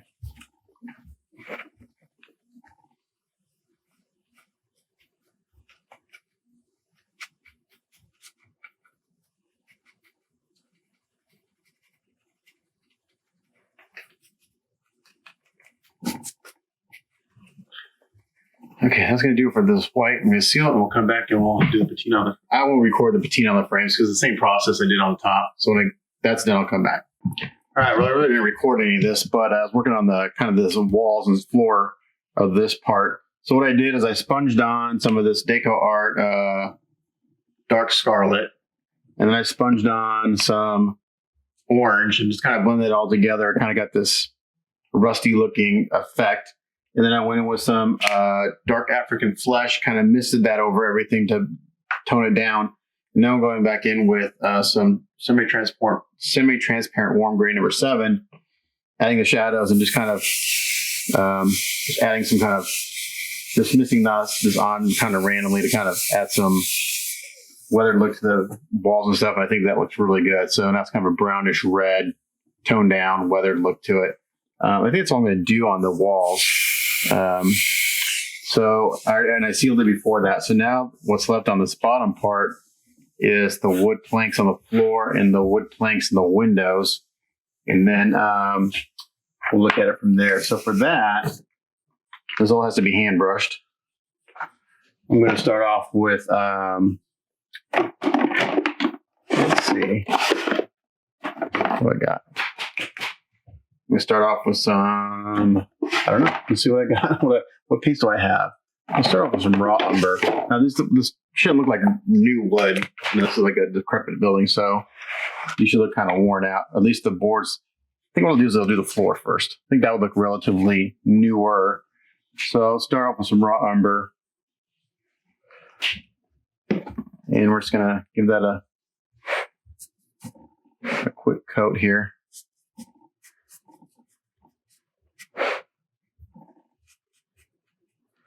And when I get to this part over here, I'll just make sure I just cut in really carefully. Like that. So when you cut in, you want to take your brush and get it to a point like that. You can cut in with a really big brush, just like that. Get it right up to the edge without getting paint on the other adjoining surface. It's kind of like when you're painting a house.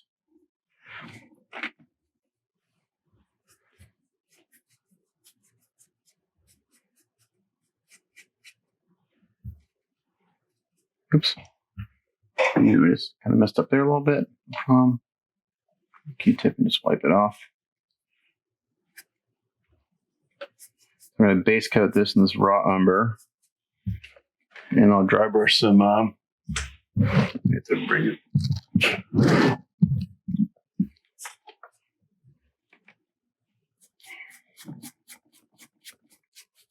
I think the boards in the window, I'll probably start with a wood color and then dry brush some gray on top. So it'll look a little worn and old.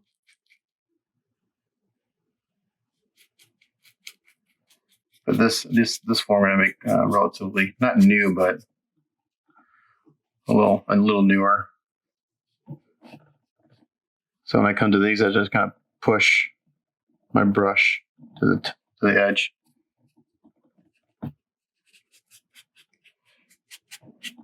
And make sure we get this board down here to the ends of the board.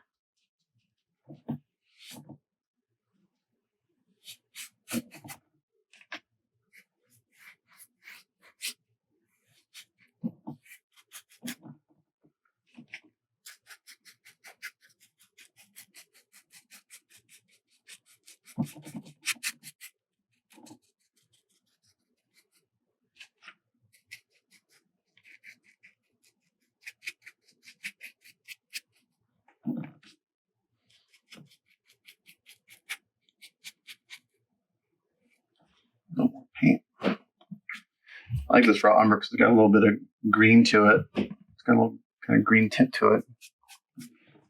Also, when you sponge stuff on, you might get little pieces of sponge in your paint, so just pick them out.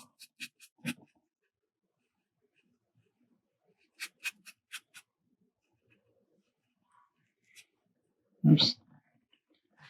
A little paint right here.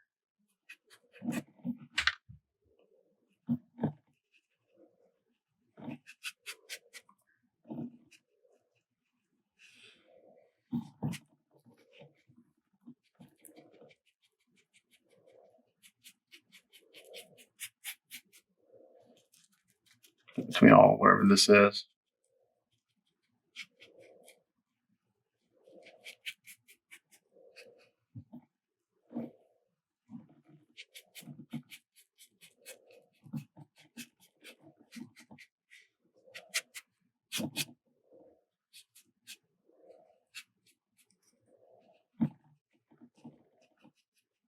So I won't record the boards on the windows. I just can't get a camera in there.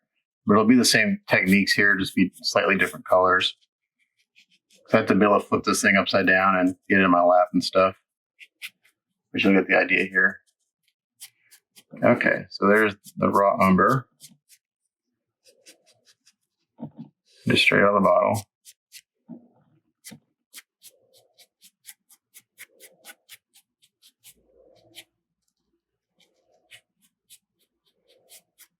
And from here, I'll probably dry brush some orange on.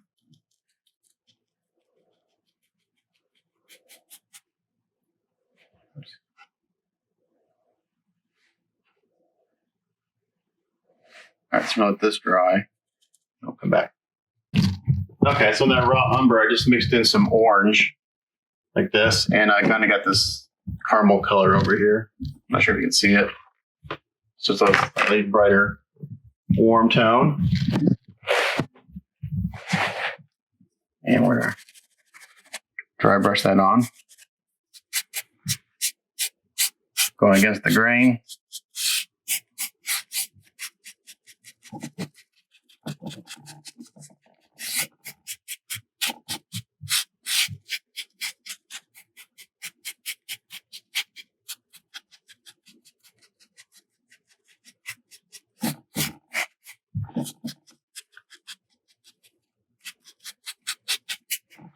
So down here too.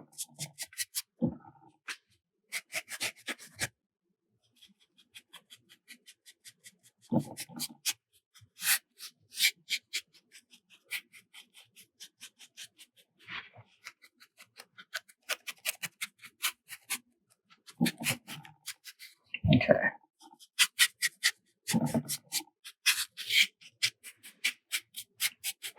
Pretty good. To that, I'm going to add a little more orange.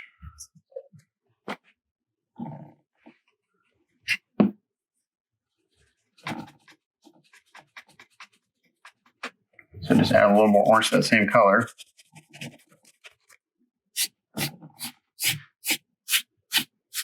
Using the flat part of the brush.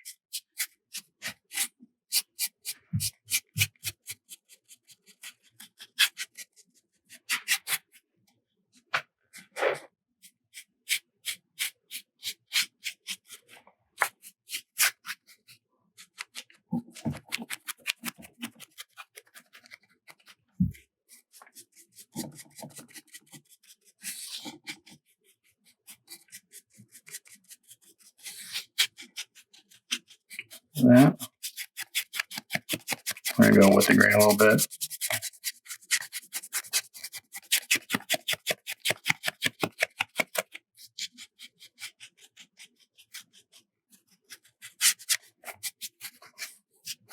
Okay, now we're getting a little white.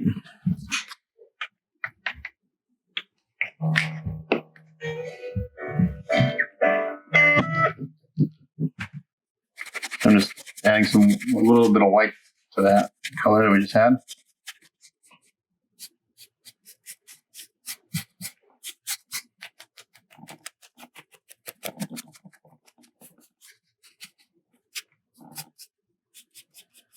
And we're going to hit a couple areas a little heavier than that. We'll come back in and hit some areas heavier than other.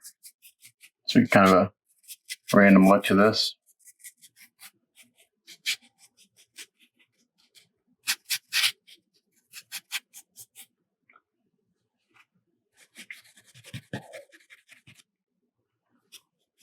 Oops. Too much there.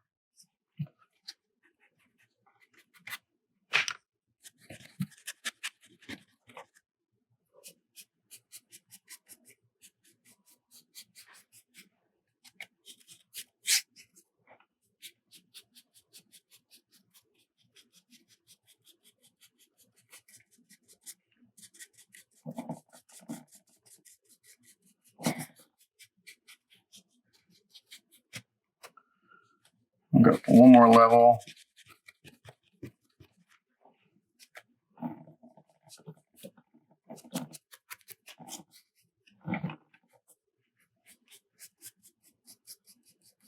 Try to bring out these knots a little bit.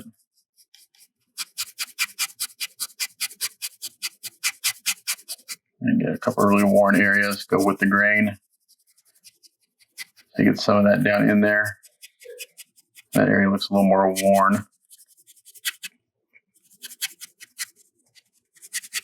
Just real light.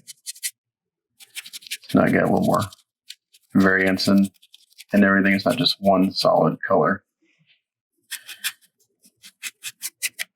Okay, so that looks pretty good.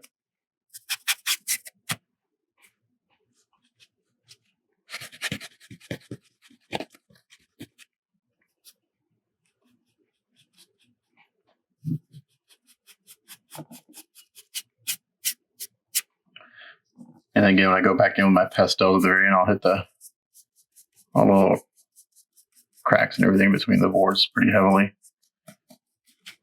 Okay, the floor looks good, I think. Okay, so like I said, I'm not going to record painting the boards on the windows. Same technique, just different colors, and that's going to take quite a while to paint between all these freaking frames and everything. So I'm going to do that, and then we'll come back and take a look at it.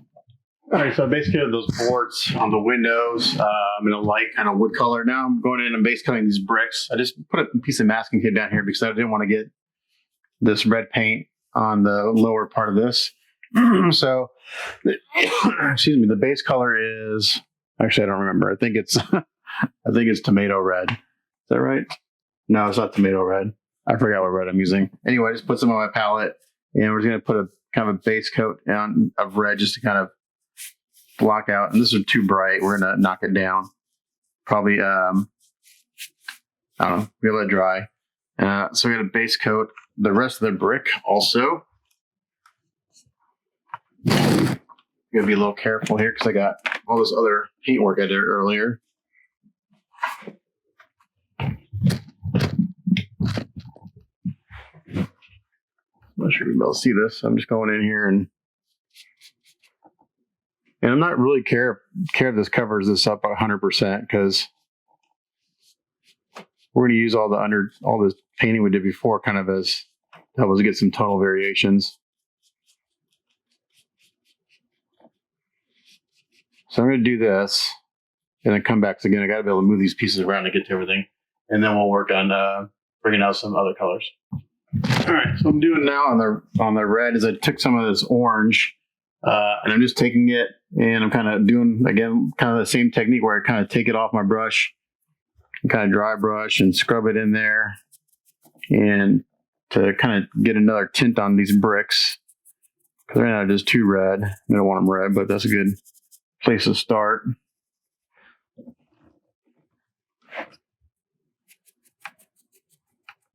So I just got a short brush here. Then go in. Now I can add a little orange to these. I didn't seal this. I just kind of hit it with a hair dryer.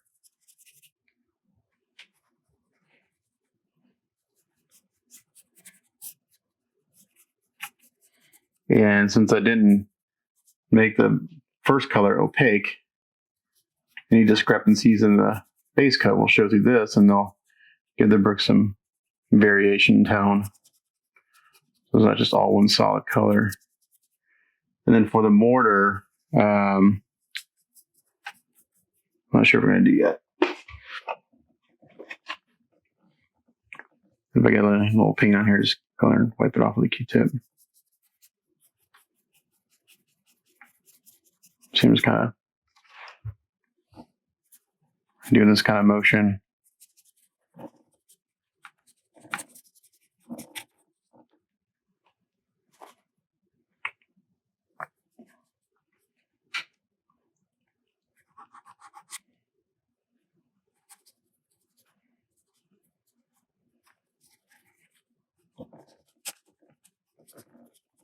And I can use the chisel brush to get her up against these sculpture details without getting any paint on them, which is kind of nice. That's why I like to use it. Same thing with getting right in the corners here.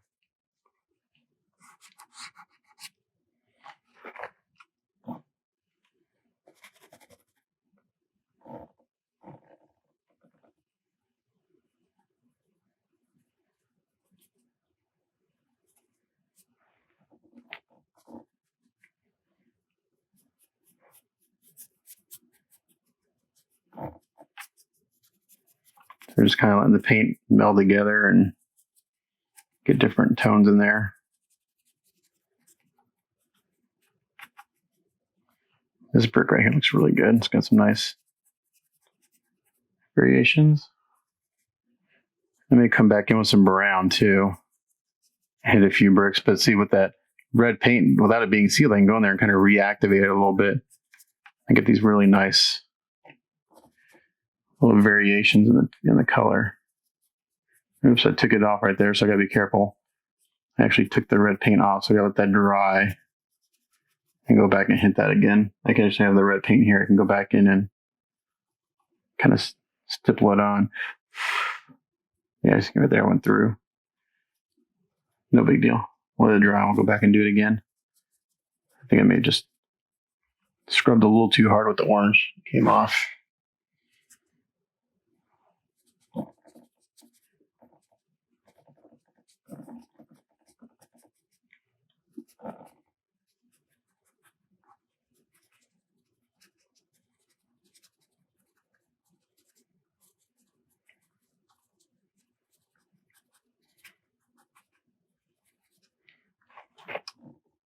So you get kind of real nice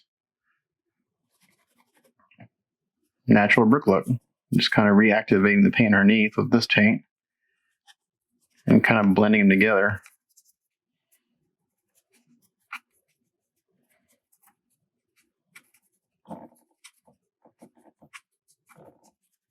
Get some nice effects. Gotta let that one brick dry.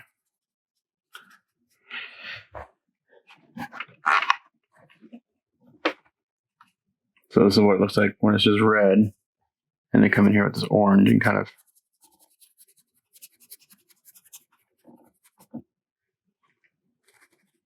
take a little bit off the brush and kind of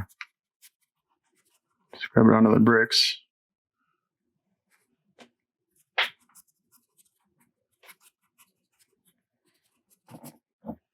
It's really kind of, right there, that brick looks really good.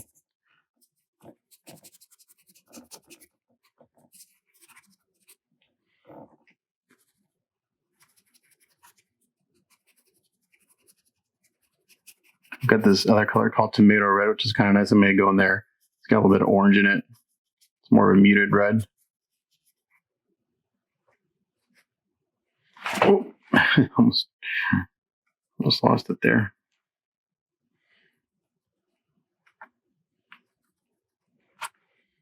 You can also dab it and get some nice effects.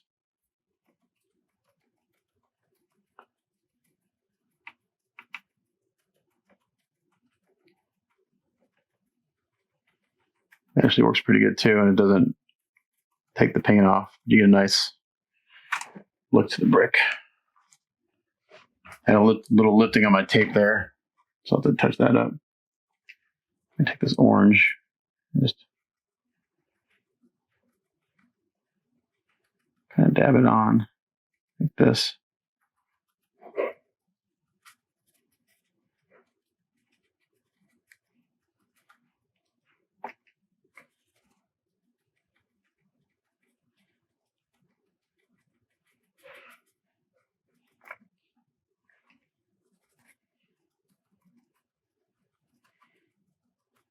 Get a nice reddish orange brick.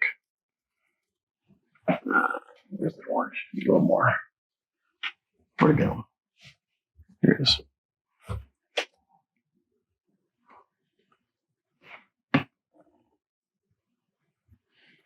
I may come in here with some white.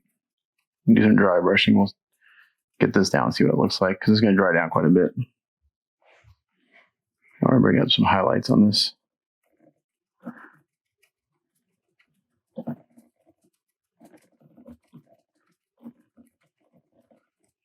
Let's get this orange down.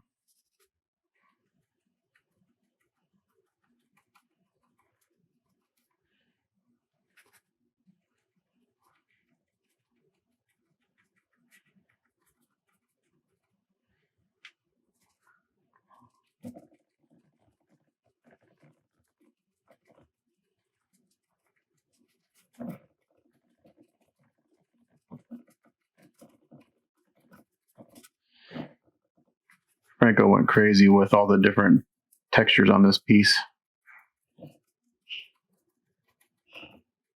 It's nice, it breaks everything up really well.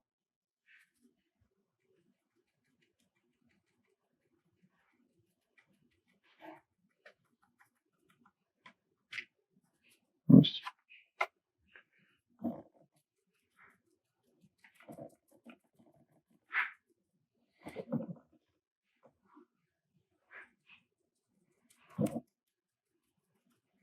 Got a little too much there, so just kind of dab,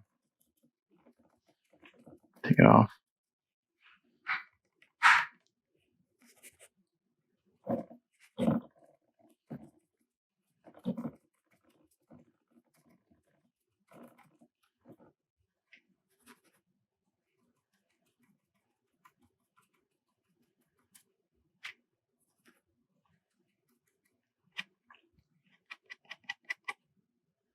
So I'm going back and forth through the top and the bottom. I do a spot, seal it, and then by the time I can go work on like the brick, once I get done with this stuff, I can seal this and go back and work on the boards and the windows. I'm just going jumping back and forth, so the video may be a little choppy as far as what part's getting worked on, but okay, so that looks pretty good. Now I think what I'll do is I need to clean up a little bit. I got some, oh, this piece is awkward on the edges here. I do need to kind of hit this one brick again where I kind of went through. So I'm going to just dab on some red. Do it with the hairdryer.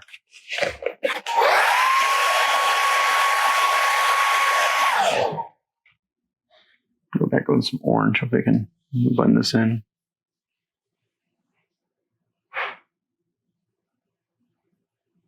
Okay.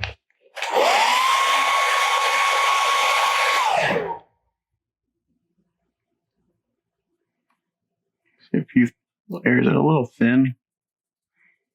So I'm going to go in there and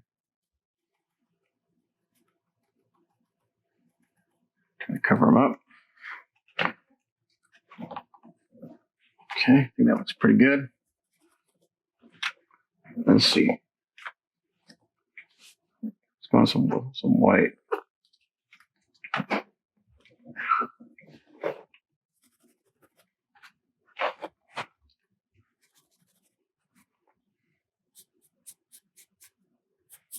Because there's some nice texture in this brick.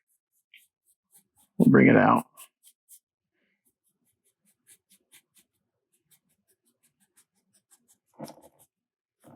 And they'll also look a little worn.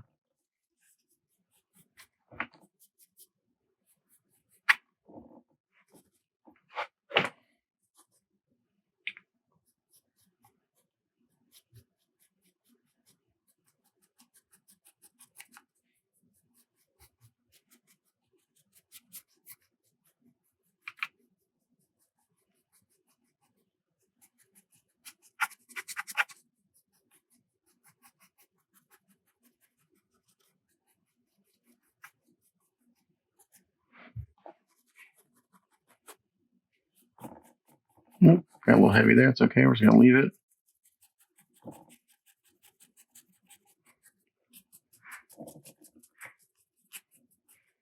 Go a little heavier in some areas than others. It's just not all the same.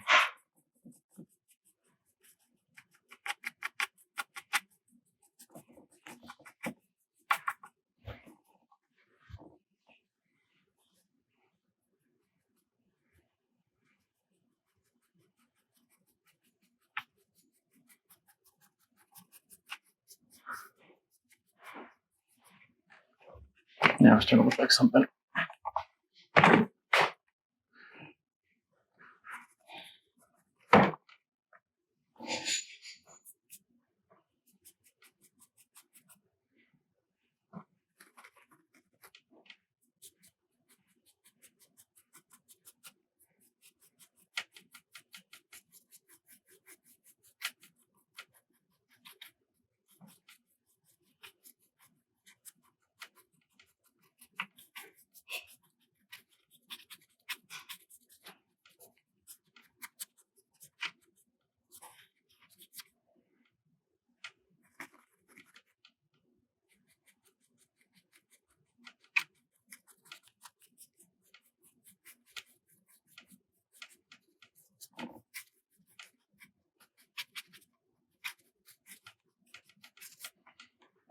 down. And come over to this side. And then we'll clean up any little excess paint we got on some of the edges if we got it, and then we'll go too much right there. We'll seal this and we'll go back to the boards on the window. And we're going to do the mortar here.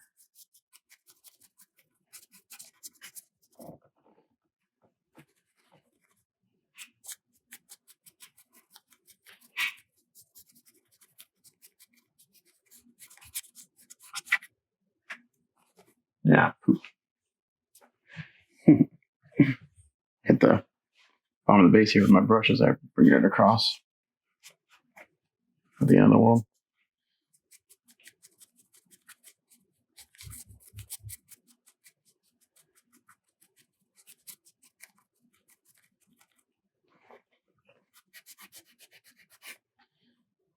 All right. This is coming along nicely. I haven't put the top and the bottom together yet since I've done all these techniques, so hopefully they look good together. I don't know. I'll probably do like the pastel work with them together so I can kind of give them a match. But basically, you have two bases. You have it top and bottom, or you could just use this top part. So it's kind of nice.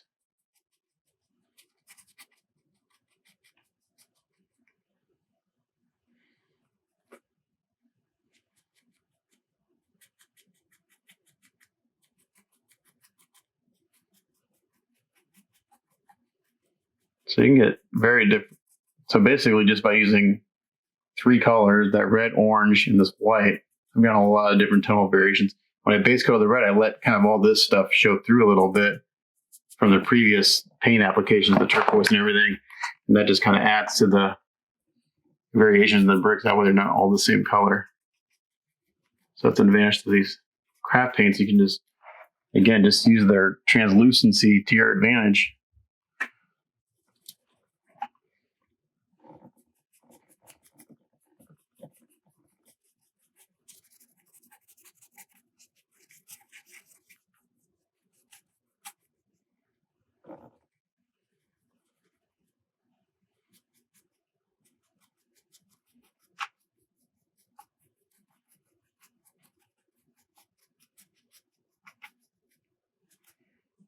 Okay. I think the brick looked pretty good. Originally I was going to go for an orange brick, but I think that's a little too punchy against this turquoise. So I think this looks pretty good.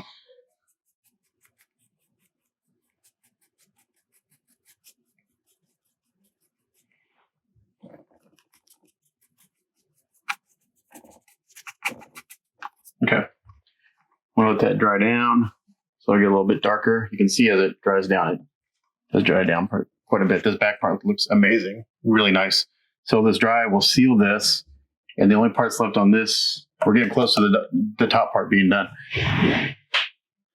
Let's put that to the side. And let's bring out the bottom part again.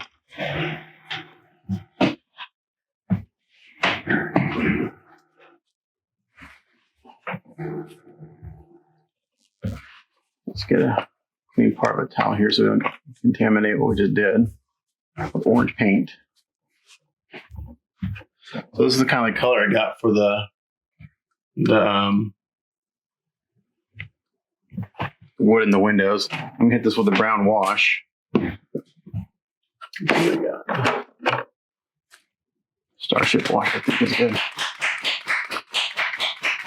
This is an enamel, so I got it dry pretty good. This is Starship wash. This is like one of my favorite washes that I use. And we're gonna need, well, let's do this. I'm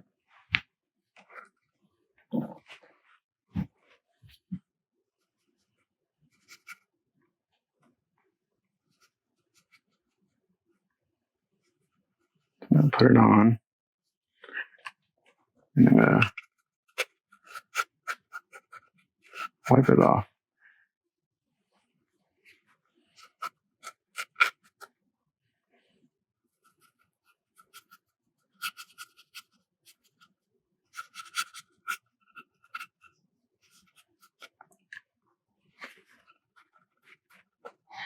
kind of dab it.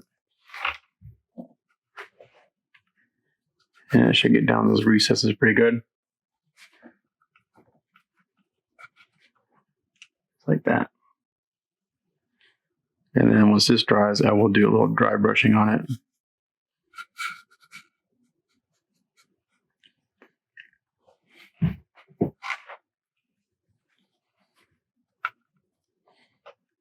We want to make sure you get in the corner because it's going to add to the weathering and shading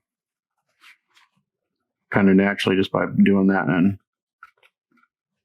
blotting it in the middle.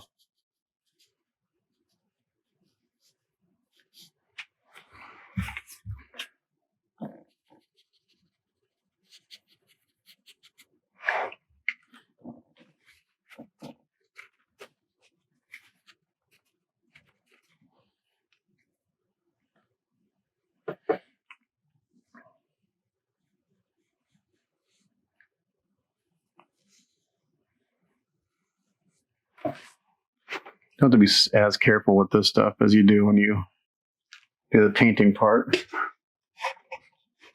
Get a Q-tip here.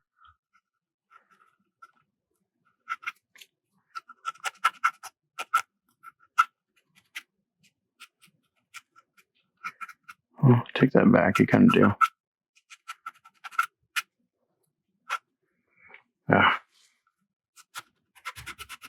Really don't want to get it on this frame too much. I don't mind a little bit, but I don't want too much on there. It's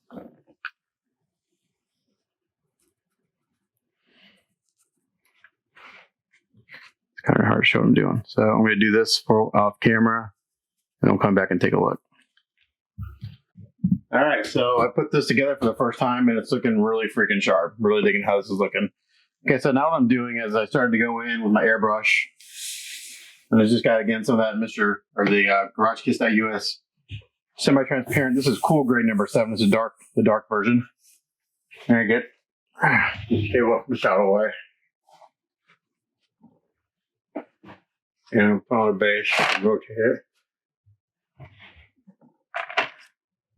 So here's that. Here's the wood after doing the wash. Both sides. And then I did it on the inside too. That's looking really nice. Not sure if you can see that. It's pretty dark. So I'm just going in with this cool grade number 7. And I'm accentuating some of my shadows. Just real light.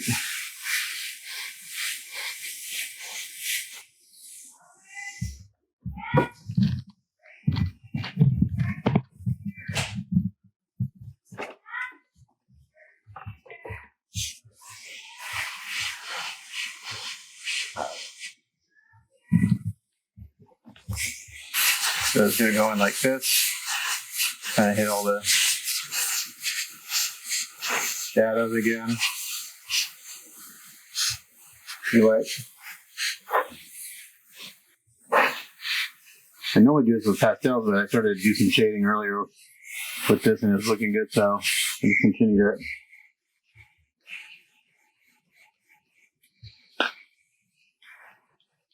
Right, the brush is clogged.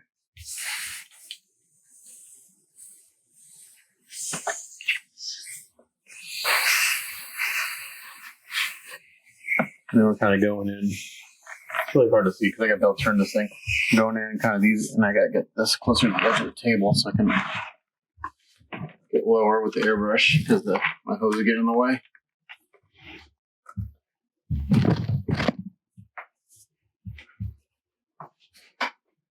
Coming down here and kind of hitting these crevices a little bit.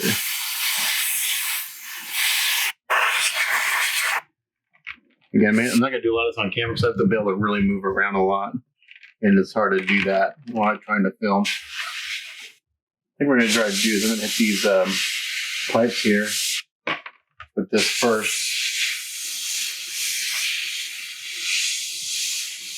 Let's kind of get the shading. And then we go and just paint them black. They look like wires to me.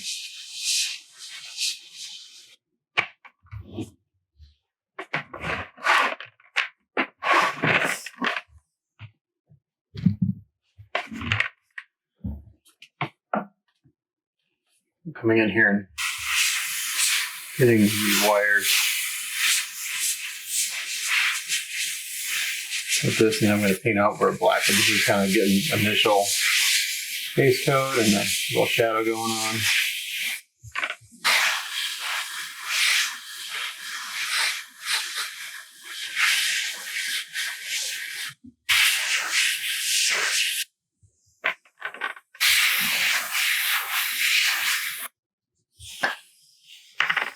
I'm going to clean this airbrush out. It sat for a little while.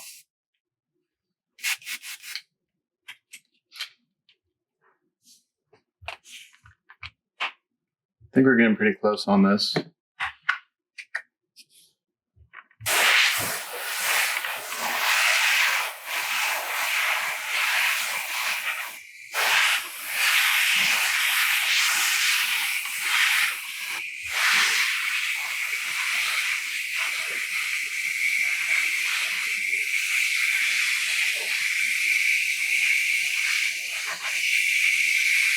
I might be able to just kind of airbrush this. Let's see.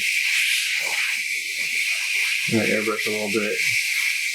Between where this is symbiote. I need to really look at what this is because this is like the last little major painting I got to do on this is whatever this stuff is.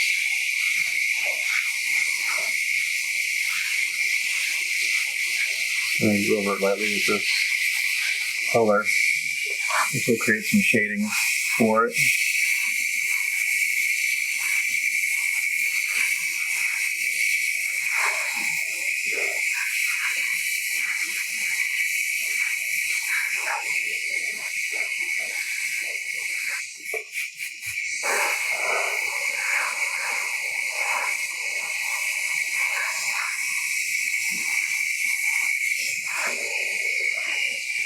Pretty sure this is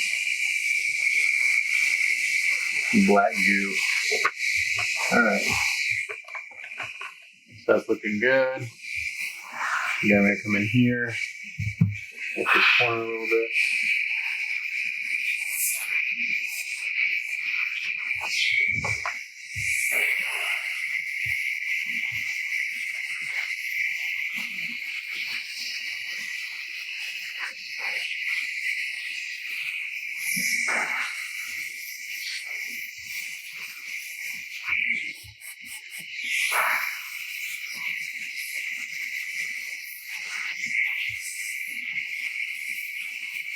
You need to do the mortar on the bricks.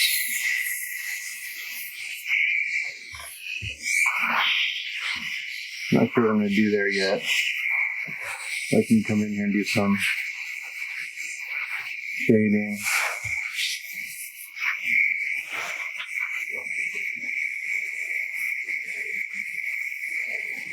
I'll come out a little bit on these windowsills. Like that.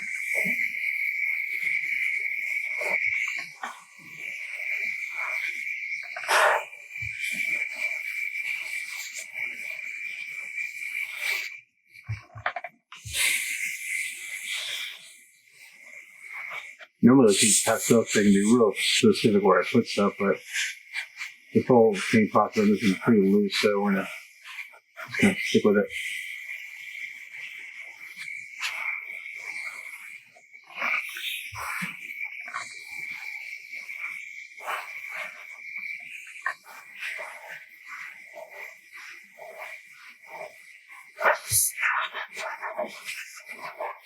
I'm gonna dry brush this wood a little bit too.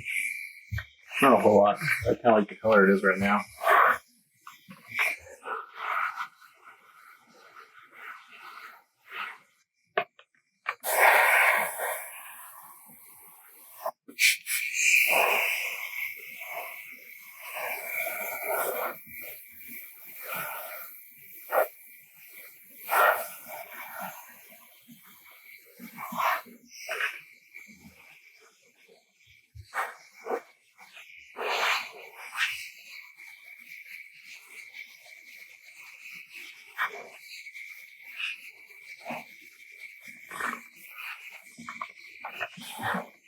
A lot of this you can't see them do, I'm moving pretty fast, just kind of moving the piece around.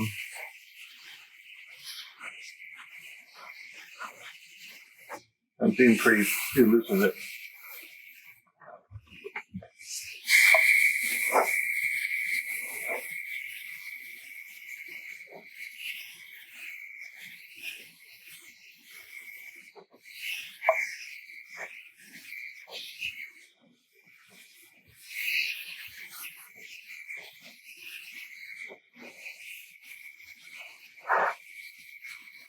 I like this semi-transparent color because I can airbrush it really nicely and it doesn't cover everything up 100%. Okay, so I think all I got left on this part is to get the mortar done and dry brush this wood a little bit. And then what I can do which is relatively easy to do on cameras, I'm going to paint this wire. I need to find the lid for that so I don't spill it everywhere. That'd be bad. Can't find the lid for my wash. My work area is a mess again. So for this wire, I'm going to paint it black, and I'm not going to worry about covering it 100% because I'll be able to see some of the stuff underneath. So let's see. Where's my black? That's open. Somewhere I've got the black. There it is. Oh, there's the lid for the wash. All that up before I spill it everywhere. All right, so I'm just gonna put a little black here in my palette.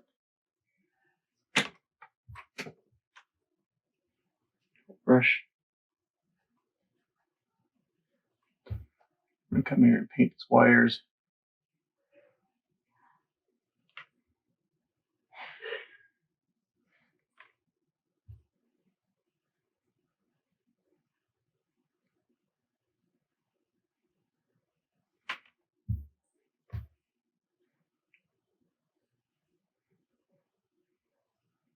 Again, doing this pretty loose. So it looks like it's got some different color variations in it.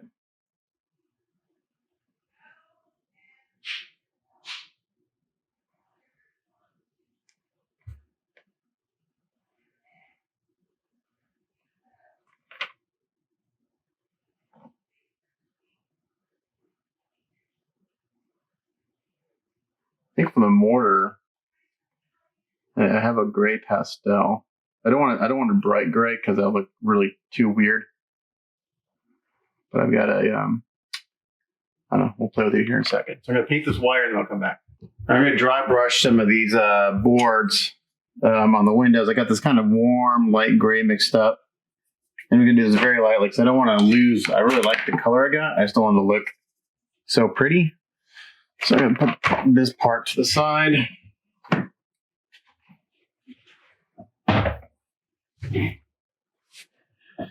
And put it in my lap here. I guess some light in there so you guys can see what I'm doing. Let's see what I'm doing. And again, got very little paint on here. Actually, that's too much right away. Dang it. Let's go there. Take it off.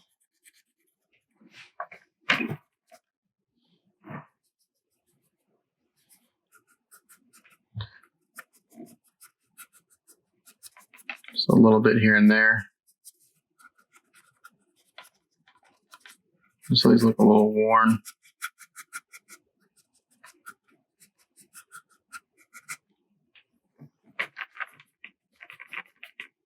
Not sure you can see what I'm doing.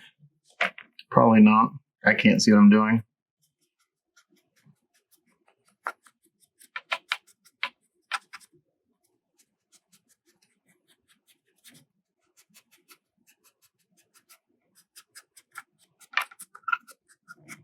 And that's all I really want to do. Just want to do a very little bit.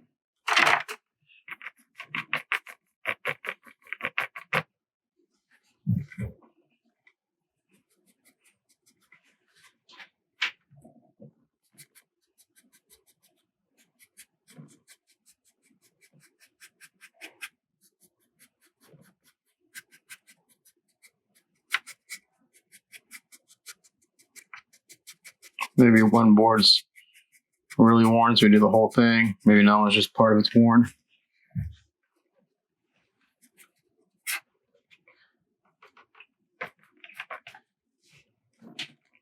I know it's hard to see what I can. It's hard to show you what I'm doing because I can't see what I'm doing.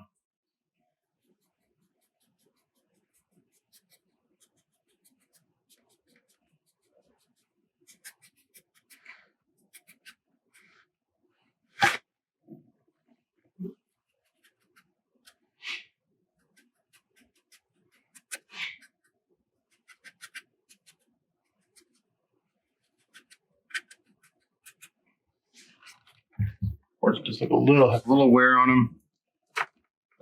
My paint that I mixed up is drying out because I didn't mix up a whole lot.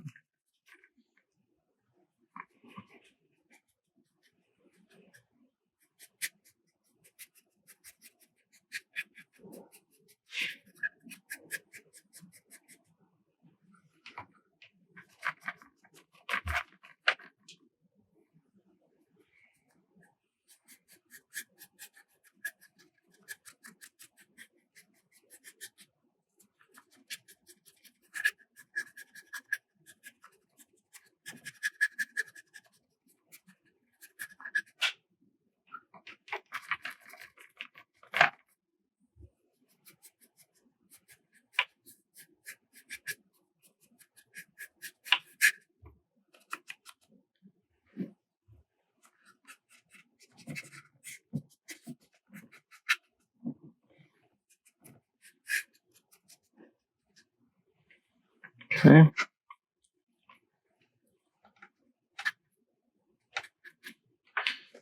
I'll do some on the outside and it'll be easier to see. Yeah, I'm just going to be very selective, very light.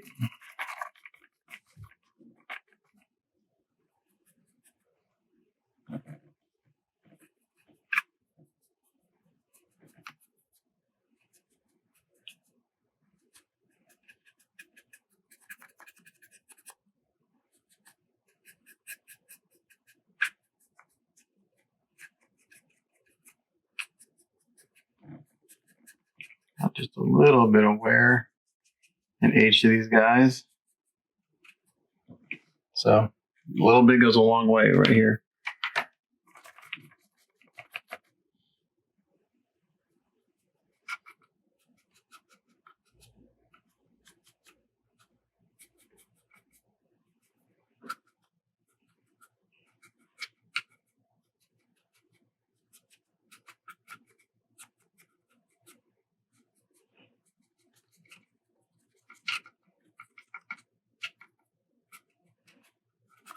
That wash I did on these really made a huge difference. Looks really good.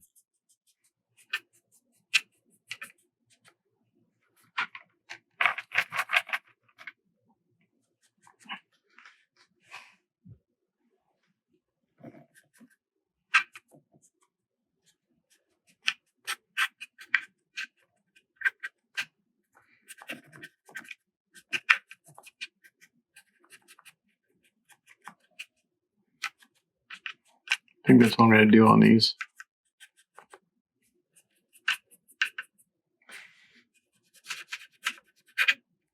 Maybe this one board a little lighter.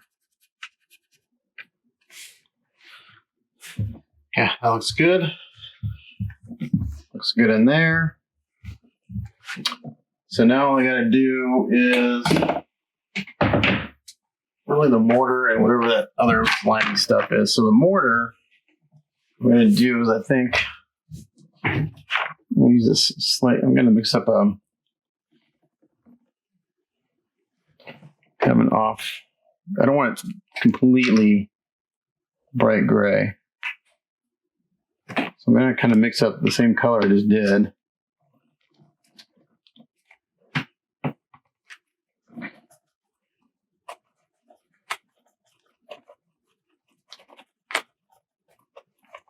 It's kind of warm, sandy color.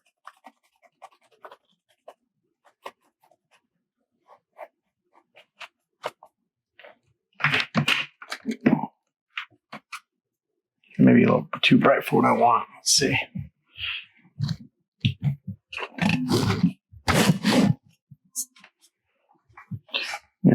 thinner brush. And I'm going to need some Q-tips. Let's get the right tools. That. Get a bunch of Q-tips.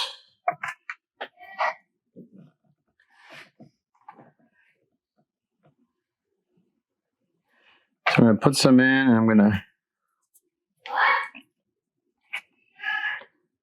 kind of dab it.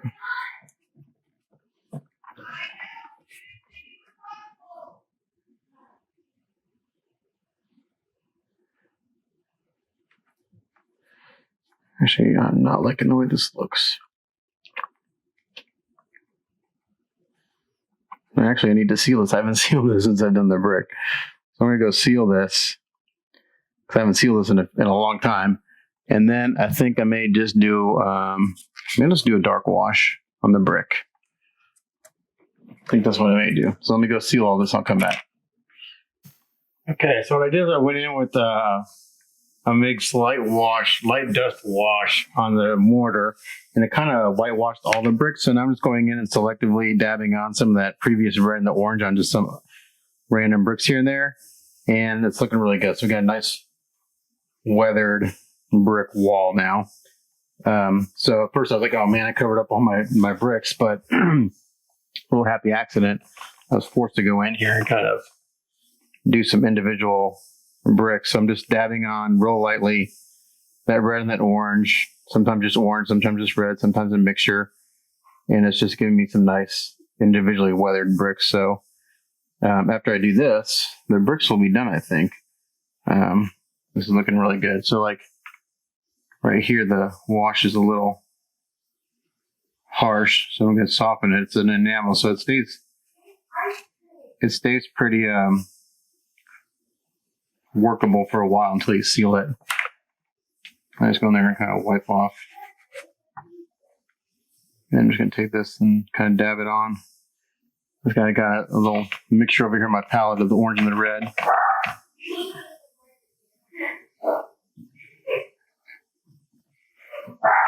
It's too much. Hey, can you not let her bark? I'm recording.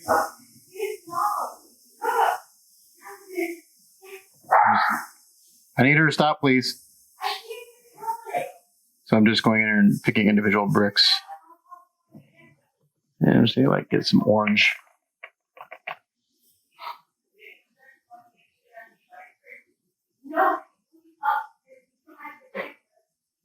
And I think this is going to look pretty good.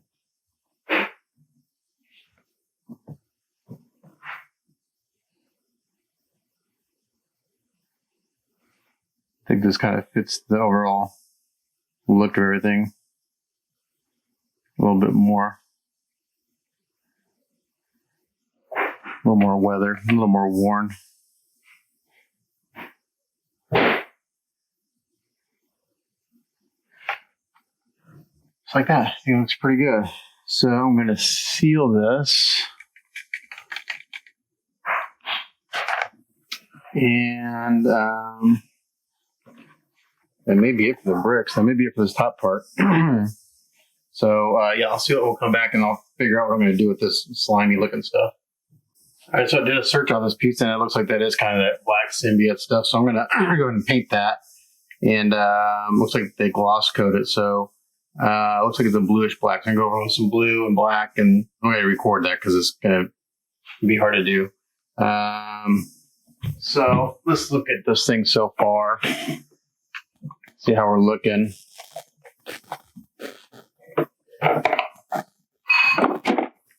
Pick up. My worker is a mess again. Got crap everywhere. So let's put this thing together real quick and see how we're looking. Okay.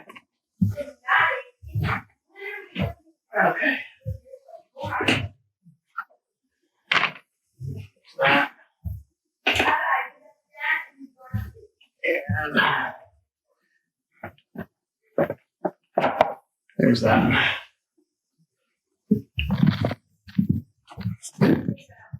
Looking pretty good, I think. So all the other painters I've seen, they've done all this. They've done all the stone and gray, which looks kind of cool, but it's just very monotonous and there's a lot of gray. So I like breaking it up with this kind of patina top looking stuff. So, all right, all I gotta do is paint this, and unless he wants me to do graffiti, which I'm hoping no, I'll find out. The base is done. I'll find out if he wants me to print out some decals and put some graffiti on here, but it's looking really good. I do see a little spot here where I should come in with maybe some pastels real quick and clean something up. Pastels are great for kind of down and dirty edge cleanup. So I've got a little messy right here between the brick and this. I can kind of come in here, just put some pastels in there. I'll clean it up pretty easily.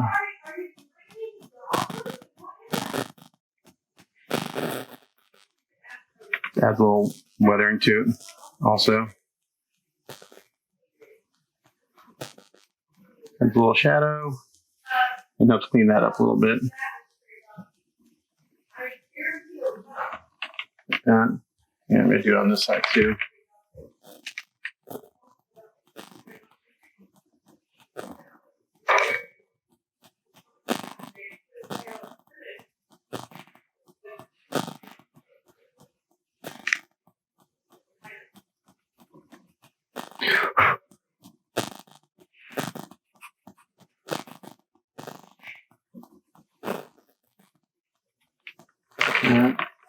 I can use this to do a little clean up here too if I want. I just had a little bit of too much of that wash come down, so it's going to kind of create a shadow, blend it in a little bit.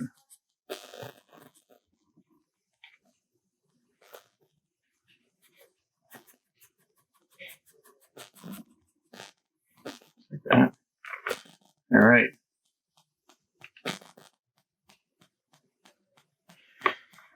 So I'm going to paint this stuff, and I got to figure out what colors I'm going to do that in. Let's see. Kind of a bluish black. I can mix that up pretty easily.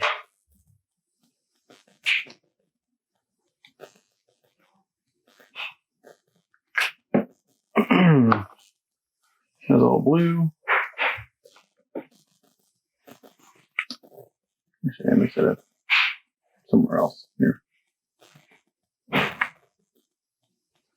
actually going to paint it black first, and I'll dry brush some blue on it and come back after that. Alrighty, so unless we're going to try to do any graffiti on this thing, this is done. And it looks really, really freaking good. Long day of painting, started at 9, so I got about 10, 11 hours in on this guy. Pretty good. It's pretty amazing, I think. Let's put Spider-Man on top, see what he looks like.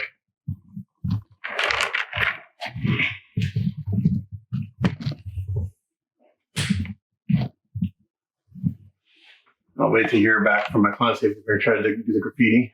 I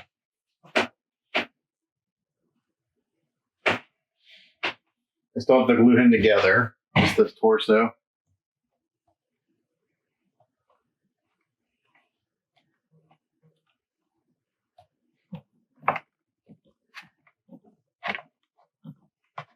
I have to clean up those holes a little bit. It's a tight fit with all the paint.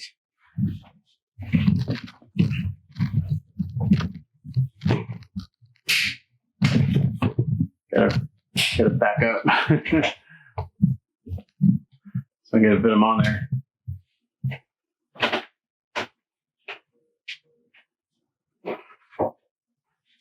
I'm just gonna put one head on.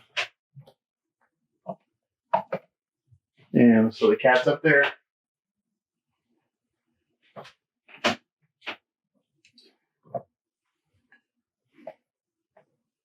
I'm not sure why the cats are part of this skull, but they are.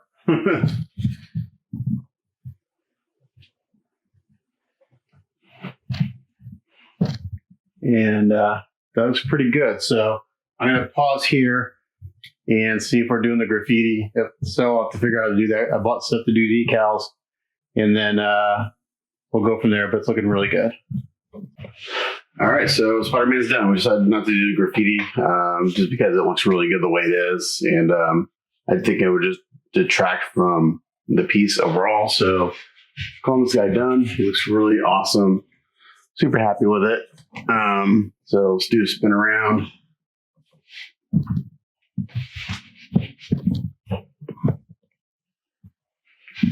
Let's see. So it's too tall to fit in the frame, actually. Back up a little bit.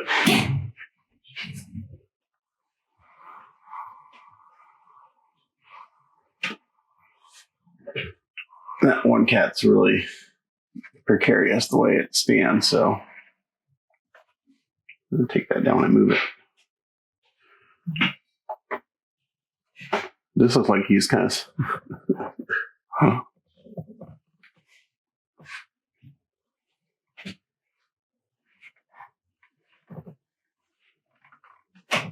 Yeah, it looks awesome. Really happy with everything.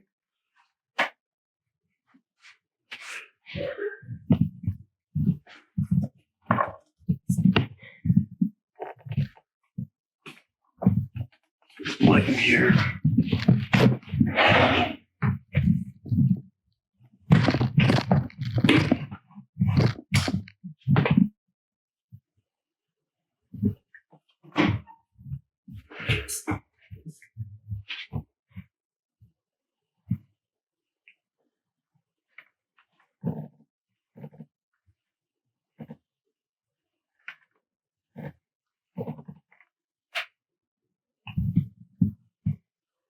Looks really good. Lots of texture in the sculpt. Takes paint very nicely.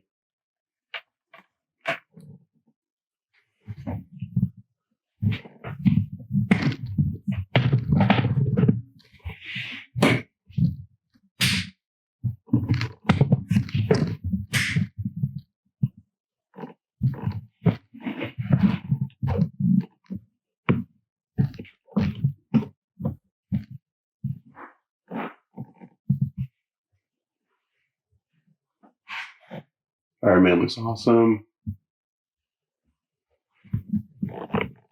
And I'm going to show the Miles portrait because it's done. And I've already shown it anyway. So the whole point of this project was to do a Miles Morales version of this. So there it is.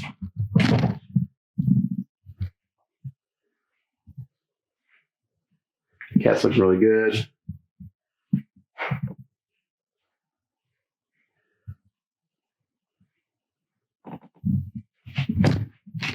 Troy McDivitt did the sculpt and the paint on the Miles portrait, and it looks really nice. He did a great job on it.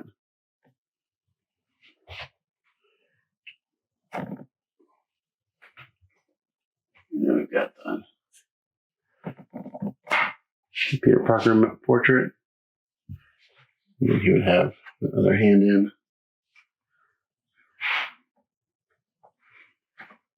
Like so. Holding his mask. You can see the blue highlights and the black there. They're more obvious in person than they are in here, but hopefully they'll show up in my photos too. There you go. So I'll get the photos taken today, get it packed up, and shipped off to his owner. And stay tuned for the next project. Thanks for watching. Bye.